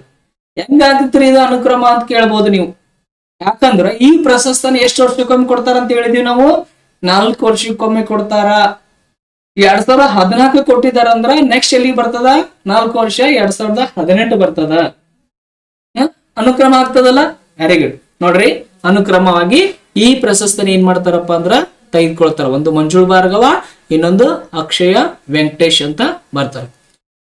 ನೋಡ್ರಿ, ಇವರು ಸಹ ಏನಪ್ಪಾ ಅಂದ್ರ ಭಾರತೀಯ ಆಸ್ಟ್ರೇಲಿಯನ್ ಗಣಿತ ತಜ್ಞರಾಗಿದ್ದು ಸಂಖ್ಯಾ ಸಿದ್ಧಾಂತದ ಮೇಲಿನ ಸಾಧನೆಗಾಗಿ ಈ ಗೌರವ ಏನ್ ಮಾಡಿದಾರಪ್ಪ ಅಂದ್ರ ಪಡೆದ್ರು. ಅವರು ಸಂಖ್ಯಾ ಸಿದ್ಧಾಂತ, ಇವ್ರು ಏನಪ್ಪಾ ಅಂದ್ರ ಸಂಖ್ಯಾ ಸಿದ್ಧಾಂತ. ನೋಡ್ರಿ, ಈ ಪ್ರಶಸ್ತಿಯನ್ನ ಪಡೆದುಕೊಂಡ ಮಹಿಳೆ ಇಲ್ಲಿವರೆಗೂ ಫೀಲ್ಡ್ಸ್ ಮೆಡಲ್ ಪ್ರಶಸ್ತಿಯನ್ನು ಇಬ್ರು ಮಹಿಳೆಯರು ಏನ್ ಮಾಡಿದಾರಪ್ಪ ಅಂದ್ರ ತೆಗೆದುಕೊಂಡಿದ್ದಾರೆ. ಅಂತಾರಾಷ್ಟ್ರೀಯ ಮಟ್ಟದಲ್ಲಿ ಫೀಲ್ಡ್ಸ್ ಪ್ರಶಸ್ತಿಯನ್ನ ತೆಗೆದುಕೊಂಡ ಇಬ್ಬರು ಮಹಿಳೆಯರು ಯಾರ್ಯಾರು ಅನ್ನೋದು ನೋಡ್ರಿ. ಒಂದನೇದ್ದು ಮೇರಿಯಂ ಮಿರ್ಜಾ ಖಾನಿ ಬರ್ತಾರೆ. ಯಾರು? ಮೇರಿಯಂ ಮಿರ್ಜಾ ಖಾನಿ ಅವರು ಬರ್ತಾರೆ. ಇವ್ರು ಯಾವ ದೇಶದವರು ಅಂದ್ರೆ ಇರಾನ್ ದೇಶದವರು. 2014 ಏನಪ್ಪಾ ಅಂದ್ರ ಈ ಪ್ರಶಸ್ತಿಯನ್ನ ತೆಗೆದುಕೊಳ್ತಾರೆ. ಯಾವ ಪ್ರಶಸ್ತಿಯನ್ನ? ಫೀಲ್ಡ್ ಮೆಡಲ್ ಪ್ರಶಸ್ತಿಯನ್ನ ತೆಗೆದುಕೊಳ್ತಾರೆ. ಯಾರಪ್ಪ ಅಂದ್ರ ಮೇರಿಯಂ ಮಿರ್ಜಾ ಖಾನಿ ಅನ್ನೋರು. ಯಾವ ದೇಶದವರು? ಇರಾನ್ ದೇಶದವರು. ಈ ಪ್ರಶಸ್ತಿಯನ್ನ ತೆಗೆದುಕೊಳ್ಳೋದ್ರ ಮೂಲಕ ಇವರು ಫೀಲ್ಡ್ಸ್ ಮೆಡಲ್ ಪ್ರಶಸ್ತಿಯನ್ನ ಪಡೆದ ಮೊಟ್ಟ ಮೊದಲ ಮಹಿಳೆ ಎಂಬ ಖ್ಯಾತಿಯನ್ನು ಪಡೆದರು. ಯಾರು ಪಡೆದರು? ಮೇರಿಯಂ ಮಿರ್ಜಾ ಖಾನಿ ಅವರು. ಆದರೆ ದುರಾದೃಷ್ಟವಶಾತ್ ಅವ್ರು ಏನಪ್ಪಾ ಅಂದ್ರ ಕ್ಯಾನ್ಸರ್ ಕಾಯಿಲೆಯಿಂದ ಏನಾದ್ರಪ್ಪ ಅಂದ್ರ ನಿಧನರಾದ್ರು. ನೋಡ್ರಿ, ಫೀಲ್ಡ್ಸ್ ಮೆಡಲ್ ಪ್ರಶಸ್ತಿಯನ್ನು ತೆಗೆದುಕೊಂಡ ಪ್ರಪಂಚದ ಮೊಟ್ಟ ಮೊದಲ ಮಹಿಳೆ ಯಾರಂದ್ರೆ ಮೇರಿಯಂ ಮಿರ್ಜಾ ಖಾನಿ. ಯಾರು? ಮೇರಿಯಂ ಮಿರ್ಜಾ ಖಾನಿ ಅವರು ಏನಪ್ಪಾ ಅಂದ್ರ ಈ ಪ್ರಶಸ್ತಿಯನ್ನು ಪಡೆದುಕೊಂಡ ಮೊಟ್ಟ ಮೊದಲ ಮಹಿಳೆ ಆಗ್ತಾರ. ಇನ್ನ ಎರಡನೇ ಮಹಿಳೆ ಯಾರು? ಯಾರಪ್ಪ ಅಂದ್ರ ಮರೀನಾ ವಿಯಾ ಜೋಸ್ಕಾ. ಯಾರು? ವಿಯಾ ಜೋಸ್ಕಾ ಅನ್ನೋರು. ಇವ್ರು ಯಾವ ದೇಶದವರಪ್ಪ ಅಂದ್ರ ಉಕ್ರೇನ್ ದೇಶದವರು. ಯಾವ ದೇಶದವರು? ಉಕ್ರೇನ್ ದೇಶದವರು. 2022 ಏನ್ ಮಾಡಿದಾರಪ್ಪ ಅಂದ್ರ ಅವರು ಈ ಪ್ರಶಸ್ತಿಯನ್ನ ತೆಗೆದುಕೊಂಡ್ರು. ಎಷ್ಟರಲ್ಲಿ? 2022. ನೆಕ್ಸ್ಟ್ ಅಬೆಲ್ ಪ್ರಶಸ್ತಿ ಯಾವಾಗ ಕೊಡ್ತಾರ? ಸಾರಿ, ನೆಕ್ಸ್ಟ್ ಫೀಲ್ಡ್ಸ್ ಮೆಡಲ್ ಪ್ರಶಸ್ತಿನ ಯಾವಾಗ ಕೊಡ್ತಾರ ಅಂದ್ರ ನೆಕ್ಸ್ಟ್ ಏನ್ 2026 ಬರ್ತದಲ್ಲ ಅವಾಗ ಕೊಡ್ತಾರ. ಆ ಸಂದರ್ಭದಲ್ಲಿ ಇನ್ನೊಂದಿಷ್ಟು ಮಾಹಿತಿ ಏನಪ್ಪಾ ಅಂದ್ರೆ ನಿಮ್ಮೊಂದಿಗೆ ನಾನು ಡಿಸ್ಕಸ್ ಅನ್ನ ಮಾಡ್ತೀನಿ. ನೋಡ್ರಿ, ಇಲ್ಲಿ ಅಬೆಲ್ ಪ್ರಶಸ್ತಿ ಮತ್ತು ಫೀಲ್ಡ್ಸ್ ಮೆಡಲ್ ನಡುವಿನ ವ್ಯತ್ಯಾಸ ಏನಿದೆ ಅನ್ನೋದು ನೋಡ್ರಿ. ಒಂದ್ ಕಡೆ ಅಬೆಲ್ ಪ್ರಶಸ್ತಿನ ಕೊಟ್ಟಿದೀವಿ, ಇನ್ನೊಂದ್ ಕಡೆ ಏನಪ್ಪಾ ಅಂದ್ರ ಫೀಲ್ಡ್ಸ್ ಮೆಡಲ್ ಪ್ರಶಸ್ತಿನ ಕೊಟ್ಟಿದೀವಿ. ನೋಡ್ರಿ, ಈ ಅಬೆಲ್ ಪ್ರಶಸ್ತಿಗೆ ಯಾವುದೇ ವಯಸ್ಸಿನ ಮಿತಿ ಇಲ್ಲ. ಯಾರು ಬೇಕಾದ್ರೂ ಈ ಪ್ರಶಸ್ತಿನ ತೆಗೆದುಕೊಳ್ಳಬಹುದು. ಆದರೆ ಫೀಲ್ಡ್ಸ್ ಮೆಡಲ್ ಪ್ರಶಸ್ತಿಯನ್ನ ಕೇವಲ 40 ವರ್ಷದೊಳಗಿನವರಿಗೆ ಮಾತ್ರ ಏನಾಗ್ತದಪ್ಪ ಅಂದ್ರೆ ಈ ಪ್ರಶಸ್ತಿಯನ್ನು ನೀಡಲಾಗ್ತದ. ಫೀಲ್ಡ್ಸ್ ಮೆಡಲ್ ಪ್ರಶಸ್ತಿನ 40 ವರ್ಷದೊಳಗೆ ಯಾರು ಇರ್ತಾರ ಅವ್ರಿಗೆ ಮಾತ್ರ ಏನಾಗ್ತದಪ್ಪ ಅಂದ್ರೆ ನೀಡ್ತಾರ. ಅಬೆಲ್ ಪ್ರಶಸ್ತಿ ಆಗಲ್ಲ. ಯಾರು ಬೇಕಾದ್ರೂ ಏನ್ ಮಾಡ್ಬೋದಪ್ಪ ಅಂದ್ರೆ ತೆಗೆದುಕೊಳ್ಬಹುದು. 40 ಇದ್ದವರು ತೆಗೆದುಕೊಳ್ಬಹುದು, 30 ಇದ್ದವರು ತೆಗೆದುಕೊಳ್ಬಹುದು, 60 ಇದ್ದವರು ತೆಗೆದುಕೊಳ್ಬಹುದು, 80 ಇದ್ದವರು ತೆಗೆದುಕೊಳ್ಬಹುದು. ಯಾರು ಬೇಕಾದ್ರೂ ಏನ್ ಮಾಡ್ಬೋದಪ್ಪ ಅಂದ್ರೆ ಈ ಪ್ರಶಸ್ತಿನ ತೆಗಿಬಹುದು, ಅಂದ್ರೆ ತೆಗೆದುಕೊಳ್ಳಬಹುದು. ನೋಡ್ರಿ, ಈ ಅಬೆಲ್ ಪ್ರಶಸ್ತಿನ ಪ್ರತಿ ವರ್ಷ ನೀಡ್ತಾರೆ. ಆದ್ರೆ ಇದನ್ನ ಏನ್ ಮಾಡ್ತಾರಪ್ಪ ಅಂದ್ರೆ 4 ವರ್ಷಕ್ಕೊಮ್ಮೆ ನೀಡ್ತಾರ. ನೆನಪಿರ್ಲಿ. ನೆಕ್ಸ್ಟ್ ಉದ್ದೇಶ ಜೀವಮಾನದ ಸಾಧನೆಗಾಗಿ ಏನಾಗ್ತದಪ್ಪ ಅಂದ್ರೆ ನೀಡಲಾಗ್ತದೆ. ಇದು ಇಂಪಾರ್ಟೆಂಟ್ ಆಗ್ತದೆ. ಈ ಇಂಪಾರ್ಟೆಂಟ್ ಅಬೆಲ್ ಪ್ರಶಸ್ತಿನ ಗಣಿತ ಶಾಸ್ತ್ರ ಕ್ಷೇತ್ರದಲ್ಲಿ ಯಾರು ತಮ್ಮ ಜೀವಮಾನದ ಸಾಧನೆಯನ್ನ ನೀಡ್ತಾರ, ತಮ್ಮ ಜೀವಮಾನದ ಏನಪ್ಪಾ ಅಂದ್ರ ಕೊಡುಗೆ ನೀಡ್ತಾರ ಅಂತ ವ್ಯಕ್ತಿಗಳನ್ನು ಗುರುತಿಸಿ ಅಬೆಲ್ ಪ್ರಶಸ್ತಿನ ಏನ್ ಮಾಡ್ತಾರಪ್ಪ ಅಂದ್ರೆ ನೀಡ್ತಾರ. ಆದ್ರೆ ಫೀಲ್ಡ್ಸ್ ಮೆಡಲ್ ಪ್ರಶಸ್ತಿ ಅನ್ನೋದು ಏನಿದೆಲ್ಲ ಭವಿಷ್ಯದ ಸಂಶೋಧನೆಯನ್ನು ಪ್ರೋತ್ಸಾಹಿಸಲು ನೀಡಲಾಗುತ್ತದೆ. ಇಲ್ಲಿ ವ್ಯಕ್ತಿಯ ಕೊಡುಗೆಯಾಗಿ ನೀಡುವುದಿಲ್ಲ. ಆತ ಮಾಡಿದಂತ ವಿಶೇಷ ಸಾಧನೆ ಏನಿದಲ್ಲ ಭವಿಷ್ಯದಲ್ಲಿ ವ್ಯಕ್ತಿ ಮೇಲೆ ಯಾವ ರೀತಿ ಅದು ಪ್ರಭಾವ ಬೀರ್ತದ ಅಂತ ಸಂಶೋಧನೆಯನ್ನು ಪ್ರೋತ್ಸಾಹಿಸಲು ಏನ್ ಮಾಡ್ತಾರಪ್ಪ ಅಂದ್ರೆ ಫೀಲ್ಡ್ಸ್ ಮೆಡಲ್ ಪ್ರಶಸ್ತಿಯನ್ನ ನೀಡ್ತಾರೆ. ಯಾವ ಪ್ರಶಸ್ತಿ ನೀಡ್ತಾರ? ಫೀಲ್ಡ್ಸ್ ಮೆಡಲ್ ಪ್ರಶಸ್ತಿಯನ್ನ ನೀಡ್ತಾರ. ನೆಕ್ಸ್ಟ್ ಏನ್ ಬರ್ತದಪ್ಪ ಅಂದ್ರ ರಾಮಾನುಜನ್ ಪ್ರಶಸ್ತಿ ಬರ್ತದ. ಅಂದ್ರೆ ಇದು ಗಣಿತ ಶಾಸ್ತ್ರ ಕ್ಷೇತ್ರದಲ್ಲಿ ಕೊಡಲಾಗುವಂತ ಒಂದು ಪ್ರಶಸ್ತಿ. ಯಾವ ಪ್ರಶಸ್ತಿ? ರಾಮಾನುಜನ್ ಪ್ರಶಸ್ತಿ ಅಂತ ಬರ್ತದ. ಇದನ್ನ ಶಾಸ್ತ್ರ ರಾಮಾನುಜ ಪ್ರಶಸ್ತಿ ಅಂತಾನು ಸಹ ಏನಪ್ಪಾ ಅಂದ್ರೆ ಕರೀತಾರೆ. ಏನಂತ ಕರೀತಾರ? ಶಾಸ್ತ್ರ ರಾಮಾನುಜ ಪ್ರಶಸ್ತಿ ಅಂತ ಕರೀತಾರ. ಇದನ್ನ ಯಾರು ಕೊಡ್ತಾರಪ್ಪ ಅಂದ್ರ ತಮಿಳುನಾಡಿನ ಶಾಸ್ತ್ರ ವಿಶ್ವವಿದ್ಯಾಲಯ ನೀಡುತ್ತದೆ. ಯಾರು ನೀಡ್ತಾರ? ಇದನ್ನ ತಮಿಳುನಾಡಿನ ಅಂದ್ರ ಭಾರತದಲ್ಲಿ ದಕ್ಷಿಣ ಭಾರತದಲ್ಲಿ ಬರುವಂತ ರಾಜ್ಯಗಳಲ್ಲಿ ಪ್ರಮುಖ ರಾಜ್ಯಗಳಲ್ಲಿ ಒಂದಾದಂತ ತಮಿಳುನಾಡು ಏನಿದೆಯಲ್ಲ, ಆ ತಮಿಳುನಾಡಿನಲ್ಲಿರುವಂತ ಶಾಸ್ತ್ರ ವಿಶ್ವವಿದ್ಯಾಲಯ ಏನಾಗ್ತದಪ್ಪ ಅಂದ್ರೆ ಶಾಸ್ತ್ರ ರಾಮಾನುಜನ ಪ್ರಶಸ್ತಿಯನ್ನು ನೀಡಲಾಗ್ತದ. ಈ ಪ್ರಶಸ್ತಿಯನ್ನು ಪಡಿಬೇಕಾದ್ರೆ ವಯೋಮಿತಿ ಅದ ನೋಡ್ರಿ. ಇದನ್ನು 32 ವರ್ಷಕ್ಕಿಂತ ಕಡಿಮೆ ವಯಸ್ಸಿನ ಗಣಿತ ತಜ್ಞರಿಗೆ ಮಾತ್ರ ನೀಡಲಾಗುತ್ತದೆ. ಫೀಲ್ಡ್ ಮೆಡಲ್ ಪ್ರಶಸ್ತಿನ ಯಾರಿಗೆ ನೀಡ್ತಾರ? 40 ವರ್ಷಕ್ಕಿಂತ ಕಡಿಮೆ ವಯಸ್ಸಿನ ಯುವಕರಿಗೆ ನೀಡ್ತಾರ. ಅದೇ ರೀತಿಯಾಗಿ ರಾಮಾನುಜನ್ ಪ್ರಶಸ್ತಿ ಏನಿದೆಲ್ಲ, ಶಾಸ್ತ್ರ ರಾಮಾನುಜನ್ ಪ್ರಶಸ್ತಿ ಏನಿದೆಲ್ಲ, ಅದರ ವಯೋಮಿತಿ ಏನಪ್ಪಾ ಅಂದ್ರ 37 ವರ್ಷಕ್ಕಿಂತ ಕಡಿಮೆ ವಯಸ್ಸಿನ ಗಣಿತ ತಜ್ಞರಿಗೆ ಮಾತ್ರ ನೀಡಲಾಗ್ತದ. ಯಾಕ್ರಿ ಇದಕ್ಕೆ 32 ವರ್ಷ ಸೆಟ್ ಮಾಡಿದ್ರು ಅಂದ್ರ, ಯಾಕೆ ಮಾಡಿದ್ರಪ್ಪ ಅಂದ್ರ ಶ್ರೀನಿವಾಸ ರಾಮಾನುಜನ್ ಅವರು 32 ವರ್ಷಗಳ ಕಾಲ ಮಾತ್ರ ಬದುಕಿದ್ದರಿಂದ ಈ ವಯೋಮಿತಿಯನ್ನು ನೀಡಲಾಗಿದೆ. ರಾಮಾನುಜನ್ ಅವರು ಏನದಾರಲ್ಲ ಕೇವಲ 32 ವರ್ಷ ಬದುಕಿದ್ರು. ಸ್ವಾಮಿ ವಿವೇಕಾನಂದರು ಕೇವಲ 32 ವರ್ಷ ಬದುಕಿದ್ರು. ಆದ್ರೆ ಪ್ರಪಂಚಕ್ಕೆ ಅವ್ರು ಏನಾದ್ರಪ್ಪ ಅಂದ್ರೆ ಸುದ್ದಿ ಆದ್ರು. ಇಲ್ಲಿ ರಾಮಾನುಜನ್ ಪ್ರಶಸ್ತಿ 32 ವರ್ಷ ಯಾಕೆ ಸೆಟ್ ಮಾಡಿದ್ರು ಅನ್ನೋದು ಗೊತ್ತಾಗುತ್ತೆ. ಯಾಕೆ ಸೆಟ್ ಮಾಡಿದ್ರಪ್ಪ ಅಂದ್ರೆ ಶ್ರೀನಿವಾಸ ರಾಮಾನುಜನ್ ಕೇವಲ ಎಷ್ಟಪ್ಪ ಅಂದ್ರ 32 ವರ್ಷಗಳ ಕಾಲ ಈ ಭೂಮಿ ಮೇಲೆ ಬದುಕಿದ್ರು. ಅದ್ರ ಸಲುವಾಗಿ 32 ವಯಸ್ಸಿನ ಒಳಗಿನ ಗಣಿತ ಶಾಸ್ತ್ರಜ್ಞರಿಗೆ ಯಾವ ಪ್ರಶಸ್ತಿಯನ್ನ ನೀಡ್ತಾರ ಅಂದ್ರೆ ಶಾಸ್ತ್ರ ರಾಮಾನುಜನ್ ಪ್ರಶಸ್ತಿಯನ್ನು ನೀಡ್ತಾರ. ಯಾವ ಪ್ರಶಸ್ತಿ ನೀಡ್ತಾರ? ಶಾಸ್ತ್ರ ರಾಮಾನುಜನ್ ಪ್ರಶಸ್ತಿ. ರಾಮಾನುಜನ್ ಕೇವಲ ಎಷ್ಟು ವರ್ಷ ಬದುಕಿದ್ರು ಅಂದ್ರೆ 32 ವರ್ಷ. ಅದ್ರ ಸಲುವಾಗಿ 32 ವರ್ಷದೊಳಗಿನವರಿಗೆ ಏನ್ ಮಾಡ್ತಾರಪ್ಪ ಅಂದ್ರೆ ಈ ಪ್ರಶಸ್ತಿ ನೀಡಲಾಗ್ತದ. ಇದರ ಬಹುಮಾನದ ಮೊತ್ತ $10,000 ಅದ. ಎಷ್ಟು ಡಾಲರ್ ಅದ? $10,000 ಅದ. ಅದನ್ನ ಇಂಡಿಯನ್ ಕರೆನ್ಸಿಗೆ ಕನ್ವರ್ಟ್ ಮಾಡಿದ್ರೆ 8.4 ಲಕ್ಷ ರೂಪಾಯಿ ಆಗ್ತದ. ಎಷ್ಟಾಗ್ತದ? 8.4 ಲ್ಯಾಕ್ ರೂಪಾಯಿ ಏನಂದ್ರ ಆಗ್ತದ. ಈ ಪ್ರಶಸ್ತಿಯನ್ನು ಯಾವಾಗ ನೀಡ್ತಾರಪ್ಪ ಅಂದ್ರೆ ರಾಮಾನುಜನ್ ರವರ ಜನ್ಮದಿನದಿಂದ ಏನ್ ಮಾಡ್ತಾರಪ್ಪ ಅಂದ್ರೆ ಈ ಪ್ರಶಸ್ತಿ ನೀಡ್ತಾರೆ. ಯಾವ ಪ್ರಶಸ್ತಿ ಅಂದ್ರ ಶಾಸ್ತ್ರ ರಾಮಾನುಜನ್ ಪ್ರಶಸ್ತಿಯನ್ನ ಯಾವ ದಿನ ಅಂದ್ರೆ ಡಿಸೆಂಬರ್ 22ಕ್ಕೆ ಏನ್ ಮಾಡ್ತಾರಪ್ಪ ಅಂದ್ರೆ ಈ ಪ್ರಶಸ್ತಿಯನ್ನು ನೀಡ್ತಾರೆ. ಯಾಕೆ ಡಿಸೆಂಬರ್ 22ಕ್ಕೆ ನೀಡ್ತಾರ ಅಂದ್ರೆ ರಾಮಾನುಜನ್ ಅವರ ಜನ್ಮದಿನವಾಗ್ಯದ. ಅದು ಯಾರ ಜನ್ಮದಿನವಾಗ್ಯದ? ರಾಮಾನುಜನ್ ಅವರ ಜನ್ಮದಿನ ಏನಪ್ಪಾ ಅಂದ್ರ ಆಗ್ಯದ. ನೋಡ್ರಿ, ಇತ್ತೀಚಿನ ವಿಜೇತರ ನೋಡ್ರಿ, ಅದರ ಶಾಸ್ತ್ರ ರಾಮಾನುಜನ್ ಪ್ರಶಸ್ತಿಯನ್ನು 2025ರಲ್ಲಿ ಯಾರು ಪಡೆದಾರ ಅಂದ್ರ ಅಲೆಕ್ಸಾಂಡರ್ ಸ್ಮಿತ್ ಅವರಂತ ಬರ್ತಾರೆ. ಯಾವ ದೇಶದವರಂದ್ರ ಅಮೆರಿಕ ದೇಶದವರು. ಇವರು ಸಂಖ್ಯಾ ಸಿದ್ಧಾಂತದಲ್ಲಿನ ಸಾಧನೆಗಾಗಿ ಏನ್ ಮಾಡಿದಾರಪ್ಪ ಅಂದ್ರೆ ಈ ಪ್ರಶಸ್ತಿ ತೆಗೆದುಕೊಂಡ್ರು. ನೋಡ್ರಿ, 2025ನೇ ಸಾಲಿನಲ್ಲಿ ಅಲೆಕ್ಸಾಂಡರ್ ಸ್ಮಿತ್ ಅವ್ರ ಏನಪ್ಪಾ ಅಂದ್ರೆ ಶಾಸ್ತ್ರ ರಾಮಾನುಜನ್ ಪ್ರಶಸ್ತಿಯನ್ನು ತೆಗೆದುಕೊಳ್ತಾರ. ಬಹಳಷ್ಟು ಇಂಪಾರ್ಟೆಂಟ್ ಆಗ್ತದ, ನೆನಪಿರ್ಲಿ. 2025ನೇ ಸಾಲಿನಲ್ಲಿ ಅಲೆಕ್ಸಾಂಡರ್ ಸ್ಮಿತ್ ಅವರು ಯಾವ ಪ್ರಶಸ್ತಿಯನ್ನ ತೆಗೆದುಕೊಂಡ್ರು ಅಂದ್ರೆ ಏನ್ ಹೇಳ್ಬೇಕು ನಾವು? ಶಾಸ್ತ್ರ ರಾಮಾನುಜನ್ ಪ್ರಶಸ್ತಿಯನ್ನು ಏನಪ್ಪಾ ಅಂದ್ರೆ ತೆಗೆದುಕೊಂಡ್ರು. 2025ನೇ ಸಾಲಿನಲ್ಲಿ ಶಾಸ್ತ್ರ ರಾಮಾನುಜನ್ ಪ್ರಶಸ್ತಿ ಅವ್ರಿಗೆ ಯಾರಿಗೆ ನೀಡಲಾಯ್ತು ಅಂದ್ರ ಅಲೆಕ್ಸಾಂಡರ್ ಸ್ಮಿತ್ ಅವರಿಗೆ ನೀಡಲಾಯ್ತು. ಅವರು ಯಾವ ದೇಶದವರಂದ್ರ ಅಮೆರಿಕ ದೇಶದವರು. ಆ ಪ್ರಶಸ್ತಿನ ಅವ್ರಿಗೆ ಯಾಕೆ ಕೊಡಲಾಯ್ತಪ್ಪ ಅಂದ್ರ ಸಂಖ್ಯಾಶಾಸ್ತ್ರದಲ್ಲಿ ಅಥವಾ ಸಂಖ್ಯಾ ಸಿದ್ಧಾಂತದಲ್ಲಿ ಏನ್ ಮಾಡಿದ್ರಪ್ಪ ಅಂದ್ರೆ ಒಂದು ವಿಶೇಷವಾದ ಸಾಧನೆ ಮಾಡಿದ್ರು. ಅದ್ರ ಸಲುವಾಗಿ ಈ ಪ್ರಶಸ್ತಿನ ಏನಪ್ಪಾ ಅಂದ್ರೆ ಅವ್ರಿಗೆ ಕೊಟ್ರು. ಏನ 2024 ಅಲೆಕ್ಸಾಂಡರ್ ಡನ್ ಅಂತ ಬರ್ತಾರ. ಯಾರು ಬರ್ತಾರ? ಅಲೆಕ್ಸಾಂಡರ್ ಡನ್ ಅಂತ ಬರ್ತಾರ. ಇವರು ಸಹ ಏನಪ್ಪಾ ಅಂದ್ರ ಅಮೆರಿಕ ದೇಶದವರು.